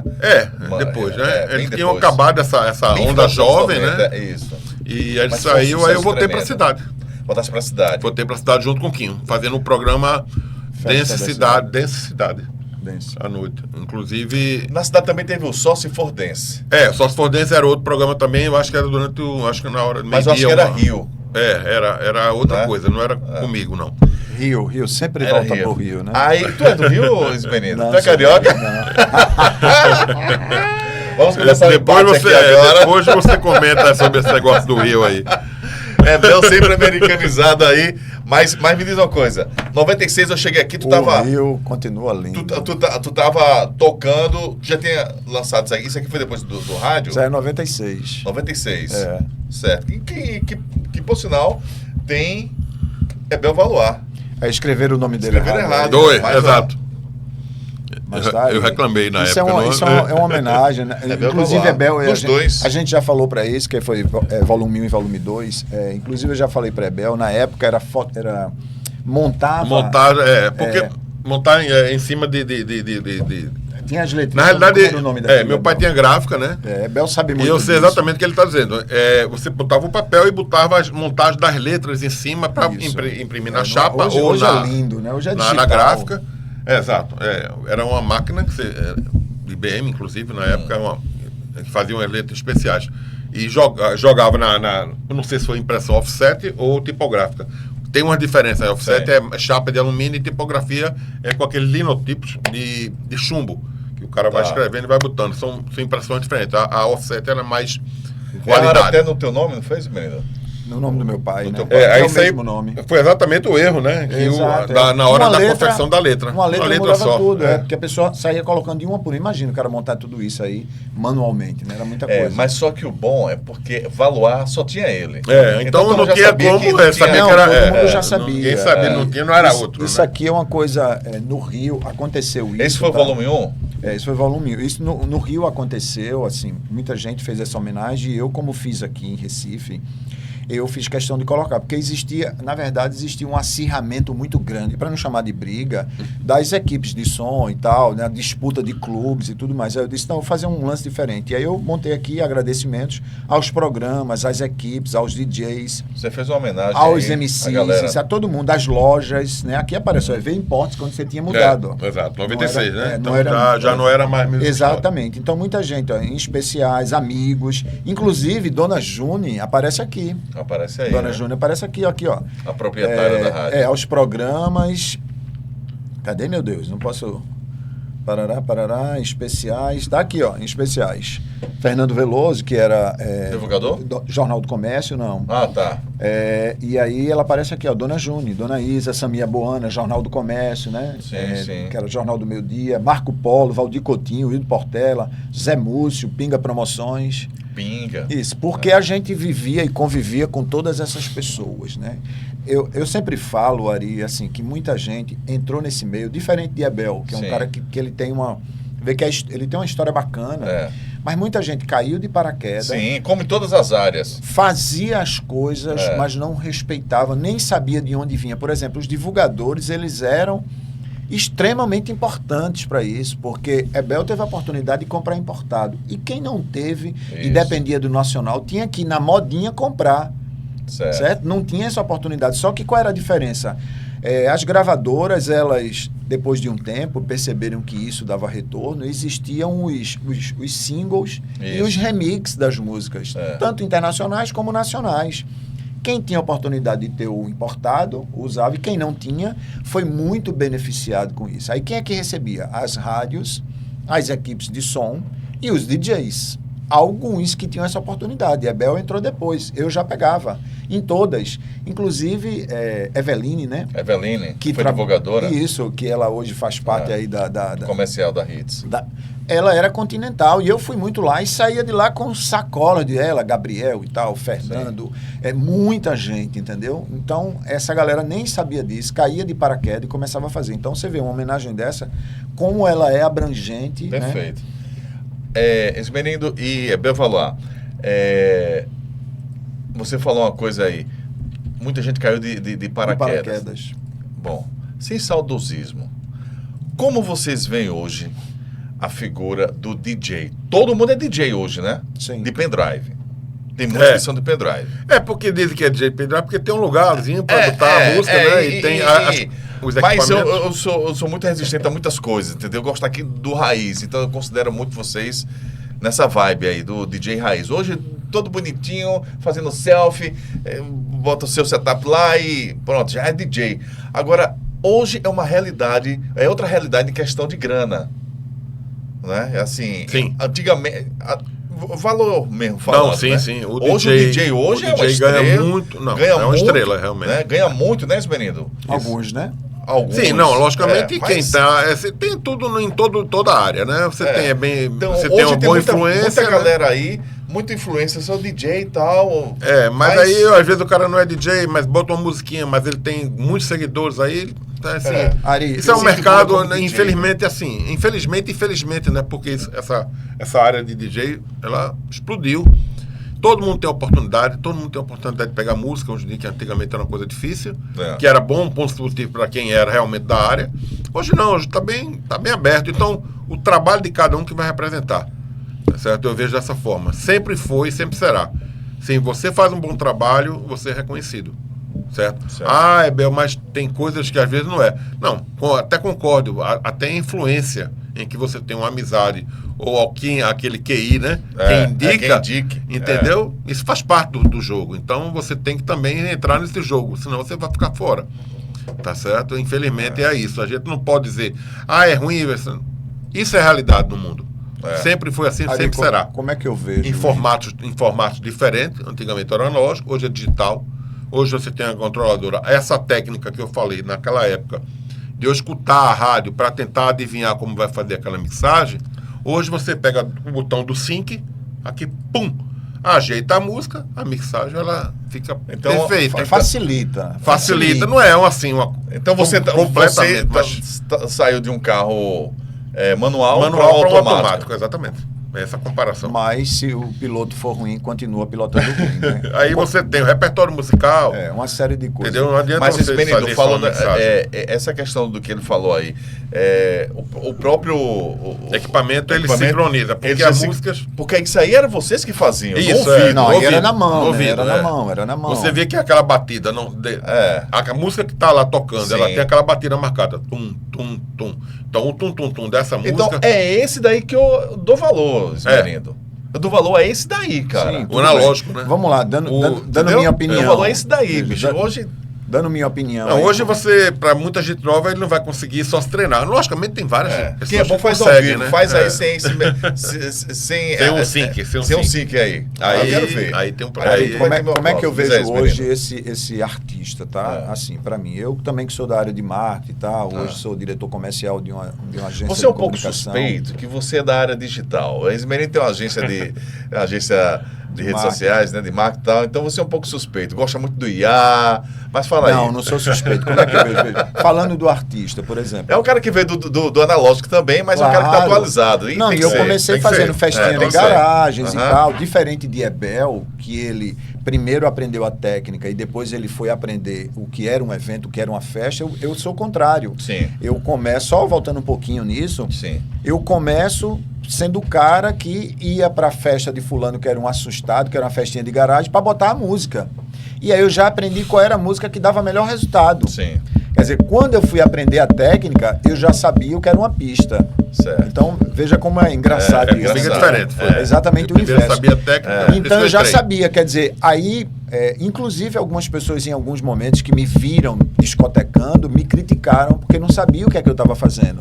Porque existia, inclusive, mixagens repetidas. Essa música casa bem com essa. E eu nunca tive isso como referência. Eu disse, essa música é boa para pista depois dessa, independente se eu vou conseguir mixar ou não. E aí eu fiz parando música, falando e virando, mas a pista estava sempre cheia. Para mim, isso sempre foi sinônimo de ser um bom discotecário, um bom DJ. Certo. Isso é o que é a Ele que do tem, DJ. isso o cara que ponto tem a isso, né? DJ, cara que tem animado, sensibilidade, ele tem um termômetro da pista, Isso. né? A mixagem é um artifício que você tem para melhorar aquela passagem musical. Aí Mas é uma o principal- habilidade e uma técnica, entendeu? Que, por sinal, Ismene, não perca seu raciocínio. Os grandes diretores de rádios, os grandes diretores de programação de rádios, eles iam muito para as boates nos anos 80. Para ver o que estava tocando. Aconteceu aqui também, pessoal de rádio e tudo. Então, eu venho dessa geração, e aí o que é que eu vejo nessa evolução do tempo, tá? Como uma banda, sabe, assim, tinha gente que cantava muito bem e não se destacava, e tinha gente que nem cantava tão bem e explodia, né? Como DJ também. Então eu vejo hoje o marketing, o mundo digital, os equipamentos, facilitadores para grandes artistas, tá? Certo. Não, o cara começou hoje e ele tem culpa que ele começou hoje, existe essa tecnologia toda. Ele não tem culpa de ter nascido nessa Não, época, né? tem. Aí hoje a gente tem os stems, né, Léo? Stems. Que você vai lá, tira o vocal, tira um baixo, Exato. tira uma bateria, que facilita uma mixagem, chama-se hoje de mixagem avançada. É uma tecnologia. Exato. Quer dizer, não, aí fulano coloca um pendrive. Você coloca um pendrive, que antes você tinha que trazer o vinil. Entendi. Hoje eu trago ali dentro. Olha, esse negócio de tirar os vocais, em 84, eu dançava break com a turma. Nos anos 80, 84 mais ou menos, eu tinha um colega, um cientista maluco. Ele nunca fez faculdade na vida, nunca fez escola. Mas eles são os maiores artistas. Eu falei para você uma vez, ele tinha um equipamento Quasar. Quasar? Eu esqueci até de comentar isso. Tipo uma câmera de eco, né? Que Cara, tinha vários bicho, efeitos. era incrível, Marconi, já partiu dessa pra melhor. Ele chega a me arrepiou. Ele tirava, bicho, o Kraftwerk. Certo. Ele tirava music. Ele tirava, mas como é que ele conseguia? Ele cortava as frequências, né? Eu acho. Aí ele, com o vinil lá, aí eu ficava besta, eu disse, cara, como é que tu faz isso, bicho? Pronto, então, isso, como ele também já fez, ele já tirou um hub num Technics MK2, na primeira rádio que eu trabalhei, que o técnico da rádio não conseguiu. Não conseguiu. Então a gente botava uma música romântica, um né? a gente botava uma música romântica, aí ficava quase no mesmo nível da música. Ficava horrível. E aí a gente tinha que usar as caceteiras ou então os cartuchos. E aí, não vou dizer o nome do dito cujo, ele não conseguiu tirar. E aí à noite ele foi. Marconi foi lá, disse, lá e resolveu. Aí deixa eu mexer aqui, eu disse, rapaz, não vou. Aí pegou um papel alumínio, alguma coisa assim, eu falei pra monstro e tal. Cara, aí reduziu a 10% assim, bicho. Então são pessoas isolamento, que... né? São pessoas, né, bicho, que... Fala aí, menino. Então, assim, eu vejo hoje grandes... Inclusive, já foram alvos de críticas aí, né? O cara coloca lá, sei lá, 100 mil, 200 mil pessoas, eventos e tal. Lógico que existe hoje empresas que contribuem para aquele sucesso. Imagine você ter um aparato de luz, de efeitos e tal, de LEDs, né? E você tá ali tudo sincronizado. Isso ajuda, né? Mas é uma questão de tecnologia e financeiro, aporte ali para facilitar isso. Então, alguns, inclusive artistas nacionais, já não, porque o cara é DJ de pendrive. Tá, e como é que eu levo a música? Eu posso levar no meu computador, eu posso levar no pendrive. E hoje está pior, né? Porque aí entrou agora o advento de você poder usar direto do streaming. Isso. Né? Então, eu nem preciso mais colocar um pendrive. Quer dizer, eu chego ali... Hoje está pior, não. Hoje está melhor. Melhor. Pior no sentido de melhor no comentário. Pior quer dizer, não é mentira que não tem nem música lá, o cara não coloca nem um pendrive. Quer dizer, hoje nem precisa mais isso. E tem gente que a gente sabe que vai ser mentira mesmo, que é um DJ fake, né? Que ele não conhece isso, ele tá faz pronto. apenas não, ele bota... ele faz aquela... Eu chamaria de muganga, né? Muganga. O cara faz a muganga. Inclusive, tem alguns vídeos. Tem uma mulher famosa aí, que eu não vou dizer o nome, que ela tá ali. Quem tá lá embaixo tá achando que ela tá fazendo e tá a câmera que fazendo tudo gravado tudo e gravado. Ao e vivo é nem sucesso, nada. né? Mulher bonita e tal, como homem também. Então eu vejo assim que a tecnologia ela vem para facilitar, como a IA tá aí, é uma realidade. Perfeito. Você facilitar a vida, eu não vejo. Agora, o cara que é bom mesmo vai dizer, o cara que é um bom piloto, né? Bota ele num carro manual e ele vai dirigir.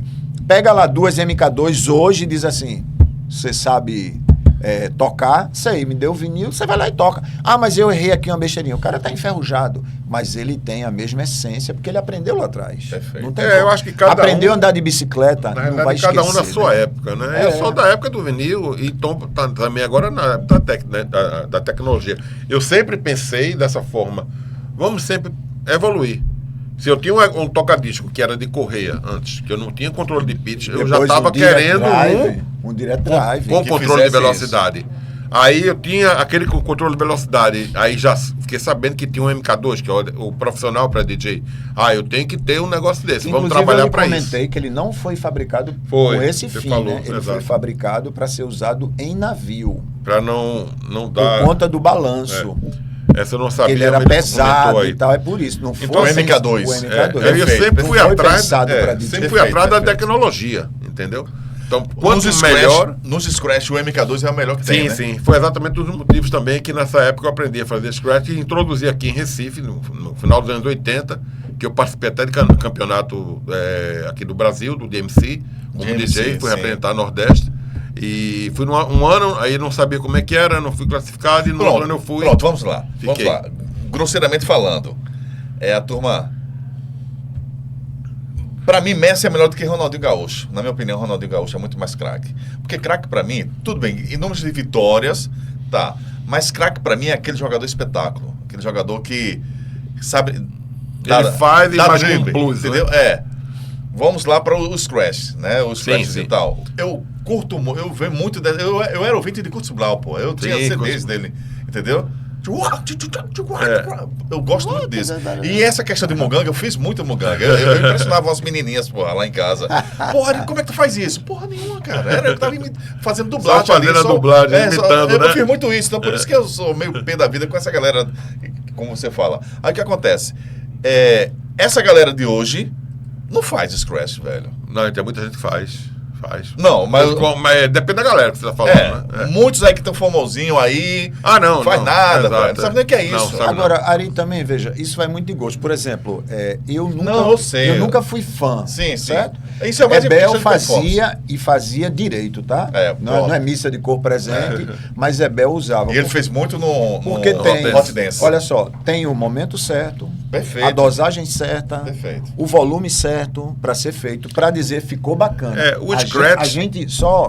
A gente vê muita gente acabando com a música só fazendo scratch direto. Veja, no volume errado, aí você no momento errado, estragando e da o molho. Forma errada. Muito molho. Exato, inclusive os scratches, eles têm nomes. Existe diferença de scratch. Fechado, aberto, de trás para frente, assim, do meio para trás, do meio para a esquerda e tal.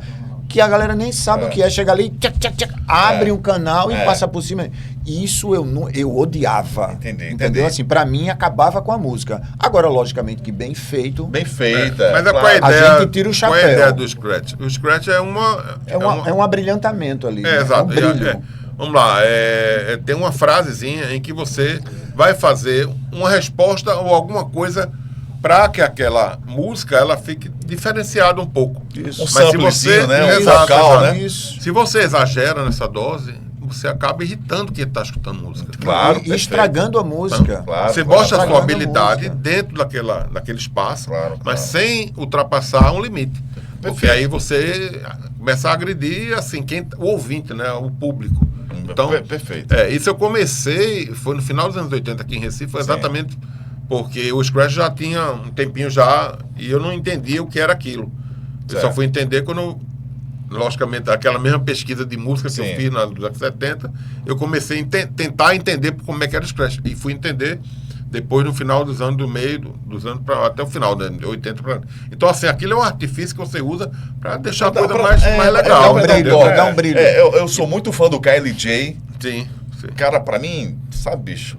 O DJ Akin. Akin eu tenho uma história engraçada com Tu conhece ele? Conheço. Você vai dizer, muito fã dele. Eu vou dizer uma história breve aqui. Nessa época que eu fui pro campeonato lá em São Paulo, do DMC, que é o Disco Music Championship, que é mundo todo, e tem a edição do Brasil. Isso foi no começo dos anos 90.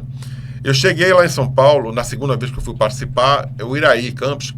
Iraí Campos. Eu conheci Iraí lá e falaram, e aí tem um estúdio que era Fields, e abriu um espaço para eu fazer uma ele treinada. Ele loja, DJ Shop. DJ Shop, exatamente. E aí Iraí abriu esse espaço para eu fazer dar uma treinada antes do campeonato, né? Aí ele me viu lá fazendo os back-to-back, aquelas coisas, gostou do que viu, né?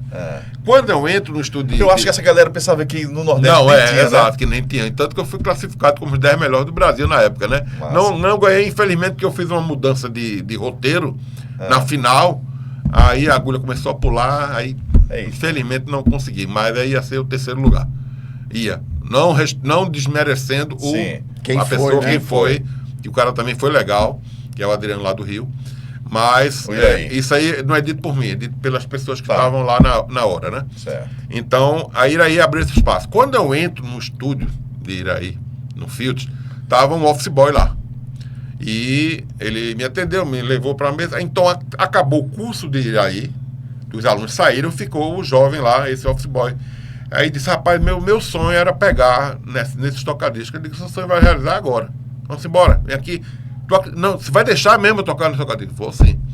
Aí ele pegou, aí eu comecei a explicar, ele pegou, foi o sonho da vida dele. Esse cara era o Akin. O Akin, cara, sério? Sério. Ele falou essa história depois, agora recente, e eu não me toquei. Quando ele me adicionou na rede social, porque eu sou aqui de São Paulo, eu não me lembrei. Depois ele falou essa história, aí me veio a memória toda. Meu Deus do céu. Ele é professor, né?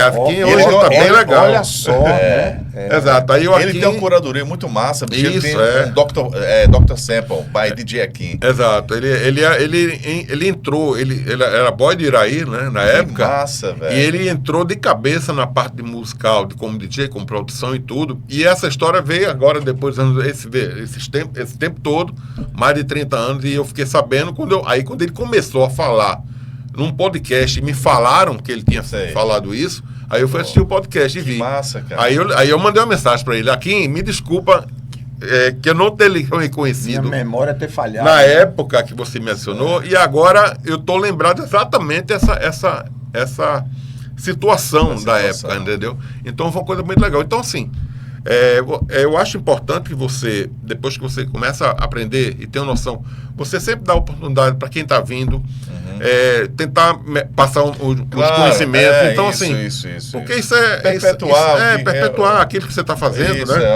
Eu acho, e tratar bem as pessoas e sempre dando uma dica legal. Eu acho legal quando a pessoa é humilde. Sim. Quer começar, mas com humildade. Exato. Não, quando é muito arrogante, então isso aqui em qualquer área. A arrogância atrapalha tudo, né? Ó, a gente já está na reta final aqui. Deixa eu só fazer uma observação. Pode falar, um cara que me chamou muita atenção, com 12 anos de idade, o japonês, ele foi campeão mundial, que é DJ Rena, um menino com 12 anos de idade. Campeão mundial em 2017. Então, assim, aquilo é um fenômeno. É um fenômeno. Mas o menino treina 16 horas por dia. Esmerindo, na época das festas, era o cara que mandava fazer a faixa, colocava a faixa. Tu cruzava, corria para fazer o gol, né? Mandava fazer o lambi-lambi, ia colar o lambi-lambi, ia no clube fechado, dava manutenção nas caixas, quer dizer... Mas aí... Mas você, para ser o campeão, exatamente o que você está falando, a pessoa treina. Como é que você está no tênis? O campeão mundial do tênis, ele treina muito. Então, se você quer conseguir, vamos dizer, a perfeição, entre aspas, você tem que treinar. Não, mas quando você pode, né? Não, mas lógico, mas o propósito foi aquele. O propósito dele foi esse. Não, ele tinha uma estrutura para isso, né? Porque, vamos supor, se o cara tá Até não, Esmerindo. Você vê até não, porque não, isso é questão não. Mas, por exemplo, se ele não tivesse o equipamento... Não, mas aí sim, mas a pessoa tem... vamos não, considerar então, que a pessoa tem. Isso é quando você pode, se você tem, quem é que vai sair mais? Quem treina mais. Eu vejo essa forma. Quem se dedica mais. Eu digo a você porque eu fiz exatamente isso. Eu, na primeira vez que eu fui pro campeonato, eu cheguei lá em São Paulo, eu fui bem legal. E olha que São Paulo é Nova York. Exatamente. Então é o Brasil todo ali. Muita gente, 40 DJs. Aí eu fiz a minha mixagem perfeita. Só que eu não passei porque já tinha... A parte técnica, ela já tinha evoluído. E eu não sabia que tinha evoluído nos campeonatos lá do exterior. Então eu disse, agora está dessa forma, aí eu vou voltar. Entendi. Eu vou treinar. Passei um ano todinho treinando, aprendendo o que eu não sabia. Para eu poder... Para a segunda edição. Para a segunda edição. Entendi.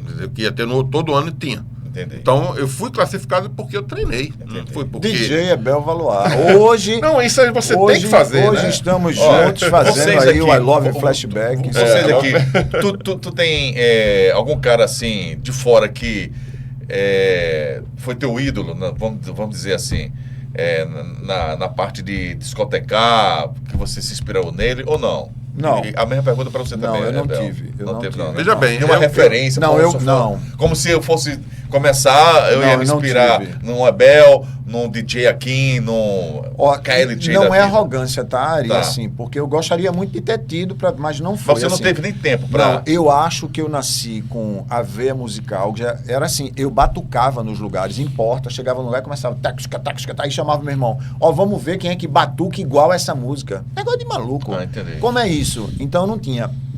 Eu venho de família muito humilde, muito simples, entendeu? E aí era aquele negócio. Aí comecei. Meu primeiro contato com música, eu ganhei o compacto que é dos Carpenter, Please Miss Postman. Quer dizer, 1970 e pouco, entendeu? Então ali, que era um compacto simples, 2 músicas, do outro lado acho que é Mistake, se eu não estou enganado, The Mission, alguma coisa assim. E aí eu me apaixonei por isso, e aí meu tio já escutava música, na minha casa tinha a história das radiolas, que era um móvel de madeira, né, um negócio de tamanho. E aí a história do som e da música e parará, e aí eu comecei ouvindo música, securando música, e aí já gostava disso. E não tive. Aí vem a história da Transamérica, do escutar música, sabe, por ali, e depois começar a comprar disco. Quando na família dizia, vamos sair para não sei o que, não, escutar música. Não, qual é o presente? Disco. E aí o negócio começou a virar vício. Entendi. E aí quer dizer, aí começar a escutar programa de A, de B, mas não tinha assim, me inspirei em fulano e tal, Entendi. sabe? Esmerindo, nos anos 90, a gente saiu dos anos 80, anos 90 foi o grande boom do funk, da música do... Funk Melody, Funk Melody, do freestyle, né? Mesmo. Quando é que ocorre isso? Na realidade aqui, eu vou fazer uma observação aqui no Brasil. Tá. No Brasil. O freestyle já começou, já era muito tocado lá no exterior, que era Miami, Nova York, essas áreas. Então já tinha essa história por lá. Stevie B, ele é o quê? Stevie B é em Miami. Miami. Ele é de Miami. Em 88 ele estourou com Spring Love, e em 87 foi Dream of Love. Então, você vê que a coisa já andava na década de 80. Aqui em Recife, no caso especificamente aqui em Recife, a coisa veio mais estourar na década de 90. Inclusive o Hot Dance, que é um programa que eu fiz na Manchete, ele foi um dos precursores dessa área, porque ele contribuiu para alavancar. Contribuiu muito, por sinal, entendeu? Porque a rádio ela mudou de perfil, então queria um perfil popular em que o que tocava exatamente na periferia, nos clubes. Então foi exatamente esse boom daqui em Recife. Mas lá fora já estava. O freestyle ele chega desde o começo dos anos 80. Vamos lá, Shannon, Let the Music Play, e por aí vai. O Planet Rock foi 82, que usam muita base para fazer o Funk Melody, né? Aquele era electrofunk, né? Como dizem, né? O pessoal classifica. E isso, de 70 já tinha. Então, assim, a história do freestyle, ele vai, no começo dos anos 80, muito forte lá. Aqui tocou alguma coisa, mas mais... Lisa e Codgen também, é um grande nome, entendeu? Muito massa, cara. Então, assim, aí 90 realmente pipocou. Mas voltando um pouco, só uma observação da pergunta anterior que você falou, da inspiração. Sim, do DJ.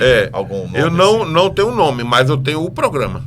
O programa, eu escutava os programas do Discoteca. Então, para mim, o programa Discoteca uma referência, né? É a minha referência, porque eu fui imitar o que aquele DJ fazia. Sim. E esse DJ do ano 70 era o Giancarlo Sete. Giancarlo Sete. Ele fez o Dance Night também em 91, 81, 82. Então ele mixava muito bem.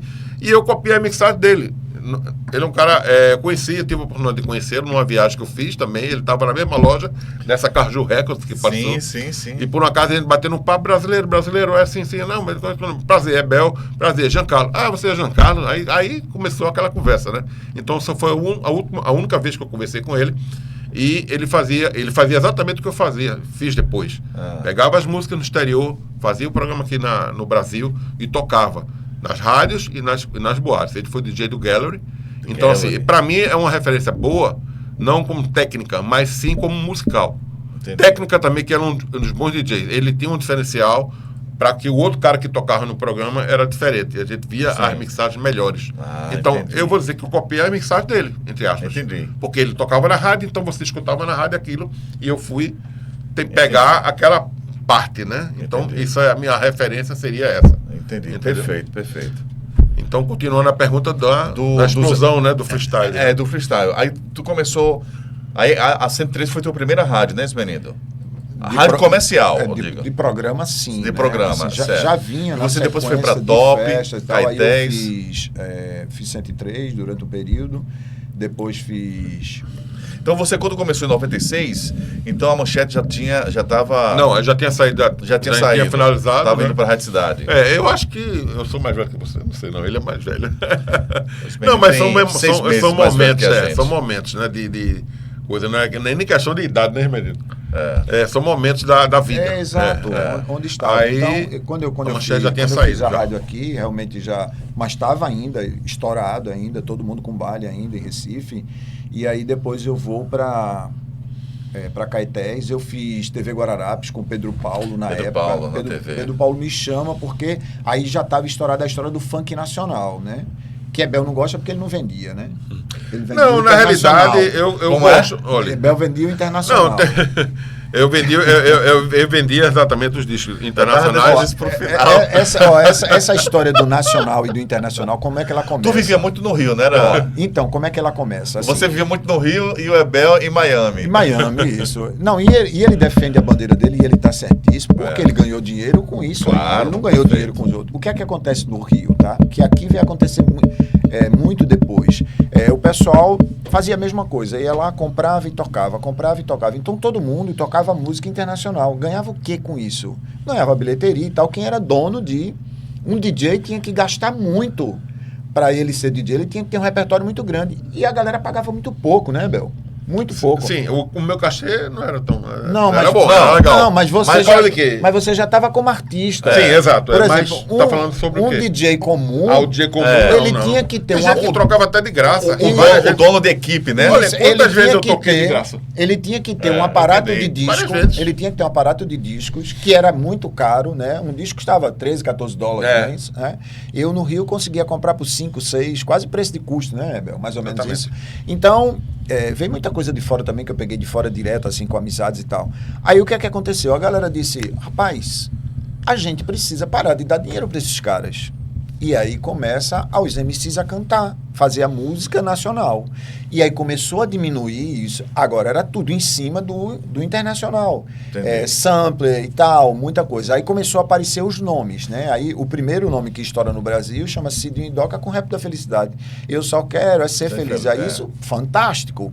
E aí virou febre no Brasil. Aí lança o Funk Brasil com Marlboro. E aí vem tantos outros. Mas o Funk Brasil não foi antes, não, do Rap da Felicidade.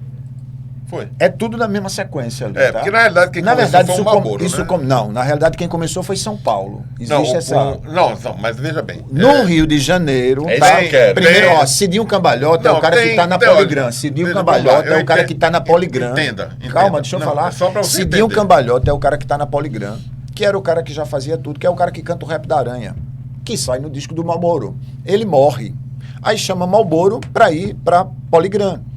Ele lança um disco. Mas isso aí, vamos voltar àquela história de o que é que estava no ar, no público. Não é porque você se pega a divulgação. Mas o público vai saber o que é que estava no ar. Não vai saber uma história particular que você sabia.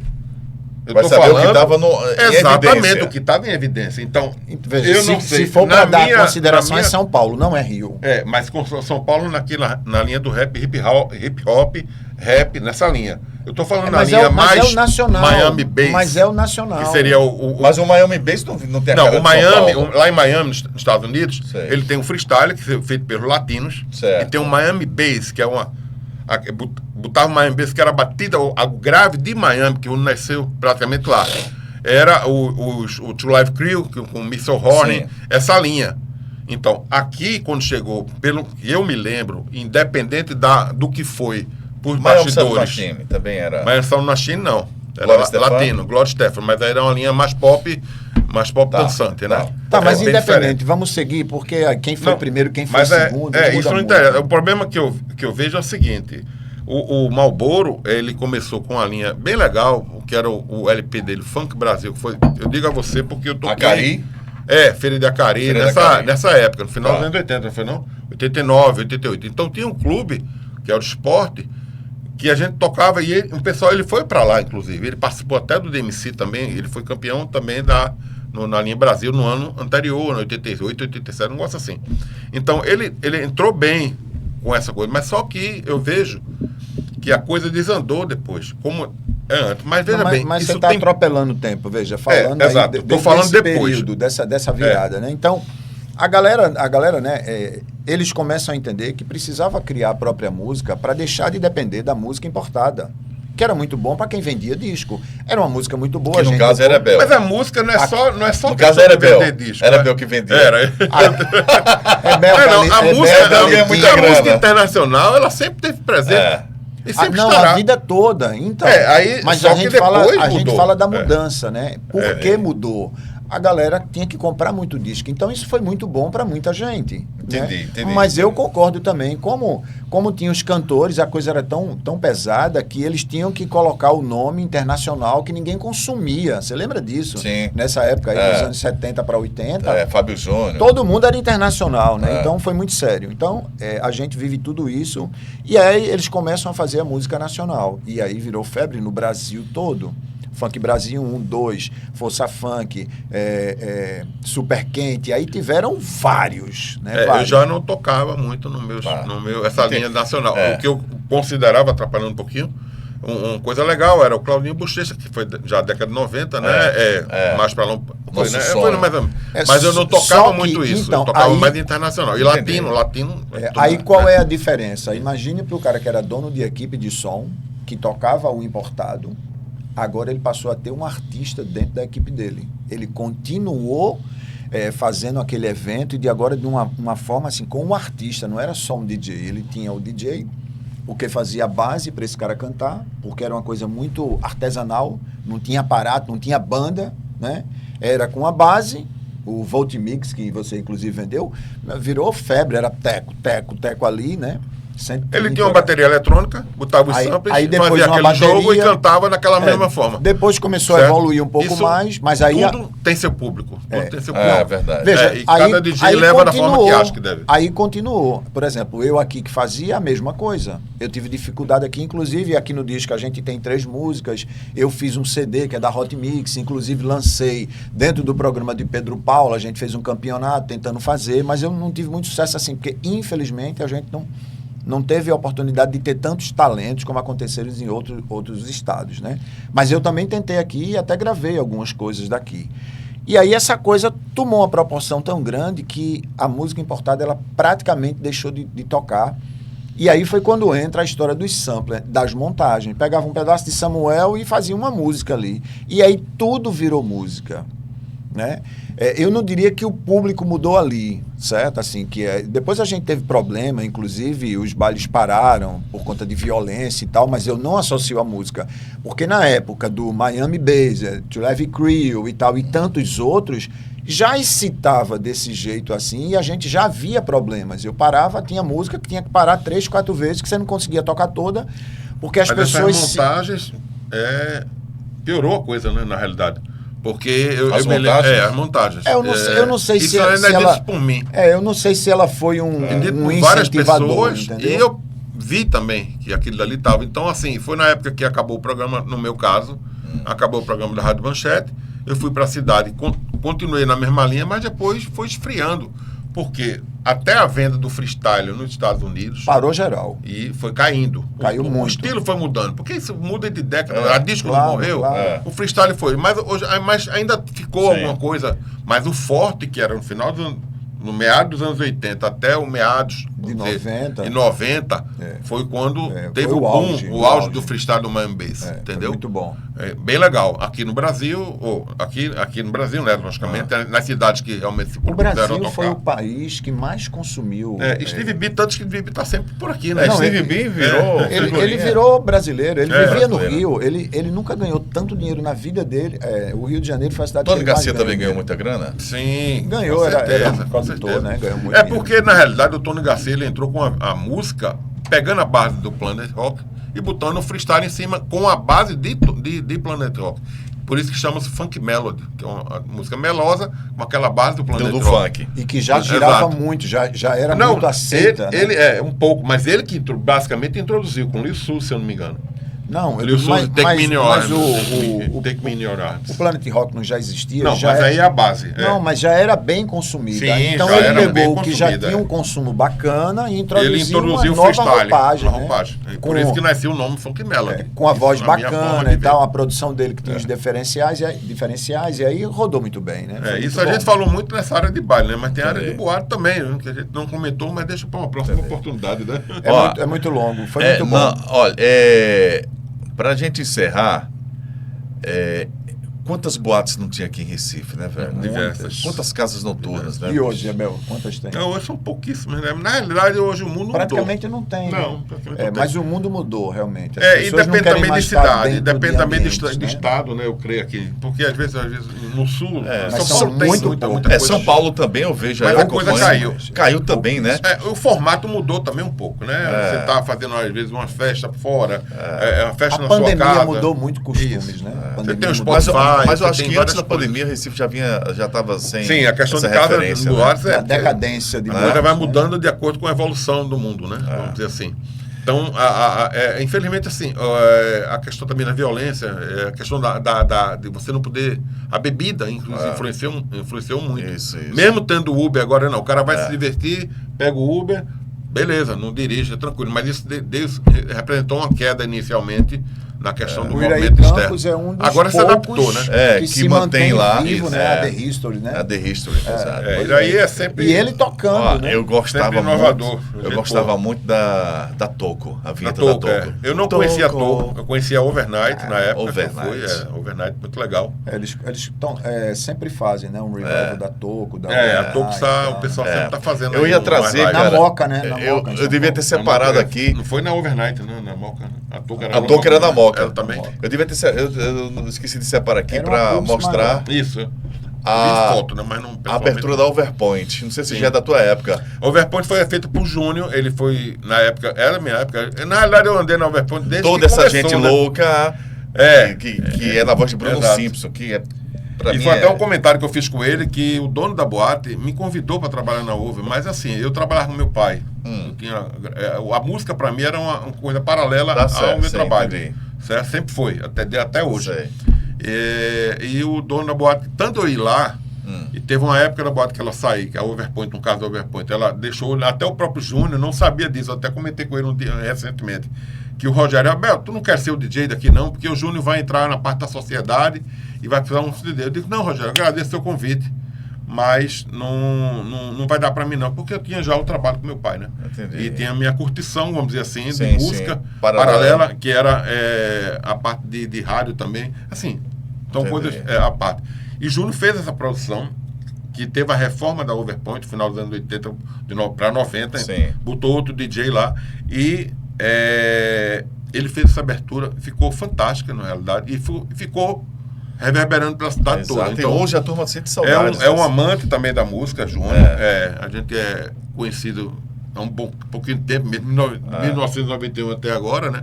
Então ela ficou realmente na cidade, na cabeça do povo. O povo ia à loucura. Isso. Exato. E essa música era o ponto alto da noite, era abertura. Isso, Então, assim... Na próxima eu vou... Muito legal. Pena que a gente não pode colocar... Porque o ideal desse nosso bate-papo seria trechos de músicas. Mostrar, né? Mas aí o YouTube derruba, né? Não, mas o trecho eu creio que não. Se for muito pequeno, né? Né? Muito pequeno. Aí não dá pra... Eu acho que não, mas é porque não tem live de DJ aí fazendo, né? Algumas caem, outras não. Né? Inclusive, eu vou fazer a minha live em breve, só isso aí. Enfim. Bel Valois, Menino Vieira. Cara, foi muito bom conversar com vocês. Isso é um bate-papo para umas 2 horas no mínimo aí pra gente, porque... Regada um uísque. Um bom uísquezinho. Mas veja só, a gente vai... Isso aqui é uma promessa minha, tá? A gente vai marcar uma nova... Uma nova entrevista.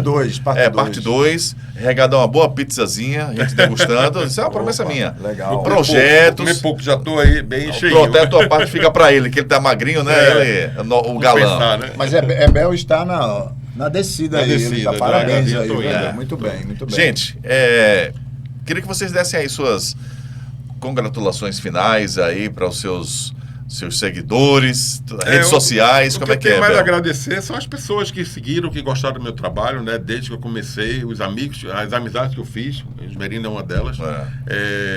Sempre houve um respeito, né? Mútuo aqui nosso. Sempre. Nunca tivemos, graças a Deus, nenhum continua, tipo de tanto que hoje estamos aí dividindo o mesmo programa. O programa Alô Flashback, né? Todo domingo. Na sequência, Escancaro.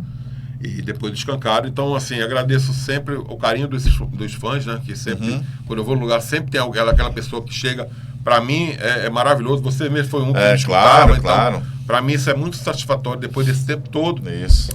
30 anos depois, né? Eu comecei em rádio isso, profissional em 91. Mas nos anos 80 eu já escutava, né? Já gostava. Então, isso é muito prazeroso, né? Você saber que você fez um trabalho legal. Eu estou agora, porque eu gosto de fazer, eu não vivo, logicamente, dessa parte de música, mas é uma coisa que está em mim e vai ficar para sempre. Sim. Sempre que tem uma oportunidade, eu estou fazendo. No caso do Esmerindo aí, foi um Esmerindo que é de Vieira, vamos dizer assim. De Vieira. Uma coincidência. Coincidência. A gente se encontrou aí, eles vão fazer uma homenagem a Edgar. Aí acabei fazendo a homenagem. E acabou ficando, a gente fez uma parceria aí nesse programa dele, que ele começou. Pior, veja, a gente fala de namoro, né? Mas o Edgar nos deixou dia 12 de junho. E 12 de junho, que é dia dos namorados, né? Aí a gente fez esse primeiro programa em homenagem ao nosso amigo Edgar, que foi o maior prazer. É muito bacana, embora tenha sido difícil fazer, né? Porque era uma perda, né? 12 de junho a gente começou esse namoro, viu, Abel? Vê aí, hein? Olha. Daqui a pouco a gente faz um ano de namoro. Comercial, né, Menino, obrigado pela tua presença. Obrigado, também, agradecer. Vamos conversar também sobre o Esmerindo carioquês Pernambuco. Ari, vamos trazer. Tem que ser um podcast só para isso. Tem muita história. Histórias, curiosidades. Não da época que você vê do Claudinho Bochecha, que ele falou, que ele gostou, como os meninos começaram, qual é a história desses caras, como o menino falece, né? Morre lá e o cara continua. Eu vivi tudo isso, eu fui muito no Rio, e aí ia nas favelas, vi os bailes do Rio. Eu trouxe muita coisa para cá disso, entendeu? E tudo começa 12 de julho de 1970, no Canecão, com Ademir Lemos, que eu tive o privilégio de trazer o cara, o único a fazê-lo, maior prazer, que também já se foi aí em memória, e que ele era DJ de clubes e Big Boy, que era locutor. Sim. Aí eles se juntam e fazem o Baile da Pesada no Canecão, que botava mais de 4.000 pessoas. Isso durante anos, depois porque o clube, o Canecão, ia colocar MPB, e aí é quando se cria os equipamentos e começa a ir para os bairros. Tudo nasce daí, 1970. Isso é uma nova história, né? Isso. Então isso tem muito pano para as mangas aí. Mas digo a mesma coisa, agradeço. Olha, tá vendo aqui, ó? Se você quiser sair na modinha... Gente, que prazer ter vocês aqui, cara. Muito bom. Pois é. Sou fã de vocês. E assim, quando a gente fala sobre o que a gente gosta, a gente não vê o tempo passar, né, velho? Ari, só para fechar, quando eu vim aqui e falei novamente com Dona Júnior, Dona Júnior, vamos voltar ao programa e tal, ela disse, não, na hora, você sumiu. E aí encontro o Ari, ele disse, não acredito não. E é com você e tal, foi muito bom. Ari, só minhas considerações, queria... faço de Ebel as minhas palavras, a gente agradece muito. Muita gente que chega, rapaz, sou seu fã, eu ia pro baile não sei aonde. Essa semana ligou para mim uma pessoa que é do Cabo, que é locutor. Diz, você lembra das festas que a gente fez na Destilaria do Cabo? Aí eu disse... Meu Deus do céu, não lembrava. Então é muita gente que a gente passou, que a gente fez amizade, que a gente, né? E tá isso aí, Ebel é um deles, aqui é referência para mim. Você vê essa história aí, eu sou muito fã do DJ Akin e Ebel contou essa Olha história só, aí. O cara, que legal, então são coisas assim que a gente, né? Mas tu fala com ele ainda não, né? Falo, não, assim, muito esporadicamente, né? Pô, quando o dia que você falar com ele, pode dizer, cara, eu conheço um cara aqui que é teu fã, e o dia que você vira ao Recife... Mas ele é gente boa, você pode até... Não, eu troco figurinhas com ele, porque eu tenho uma rádio web, e nessa rádio eu tenho uns drops com ele. Ah, é? Ele fornece pra mim e tal. Aqui é gente da gente, né? É gente boa e é um puta de um profissional. Exato. Obrigado, viu, Ari? Esse menino Vieira, o nosso querido De Vieira, um forte abraço pra você. Ariel, prazer imenso.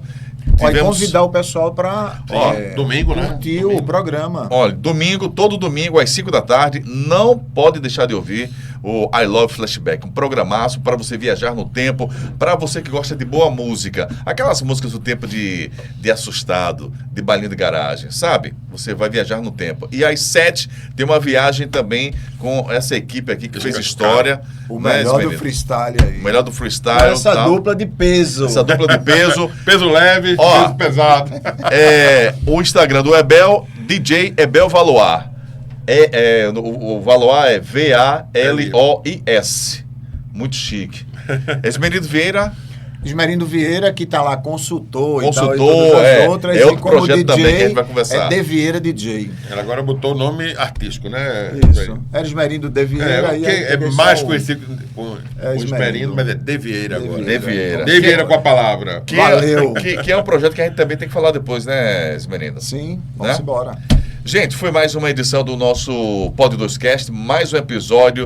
Espero que vocês aí da época tenham viajado com a gente aí nesse tempo tão maravilhoso que eu sinto muitas saudades, né? As boates do Recife, as festas regadas a muitas mixagens. Eu sou da época que na Rádio Cidade alguém dizia assim, no comando dos áudio masters, das picapes e tal. É isso aí. Até a próxima edição. Você confere o nosso Pod 2Cast no YouTube, lá no canal Play Hits TV e também no Spotify. Fiquem todos com Deus e até a próxima edição. Tchau. Valeu. Valeu.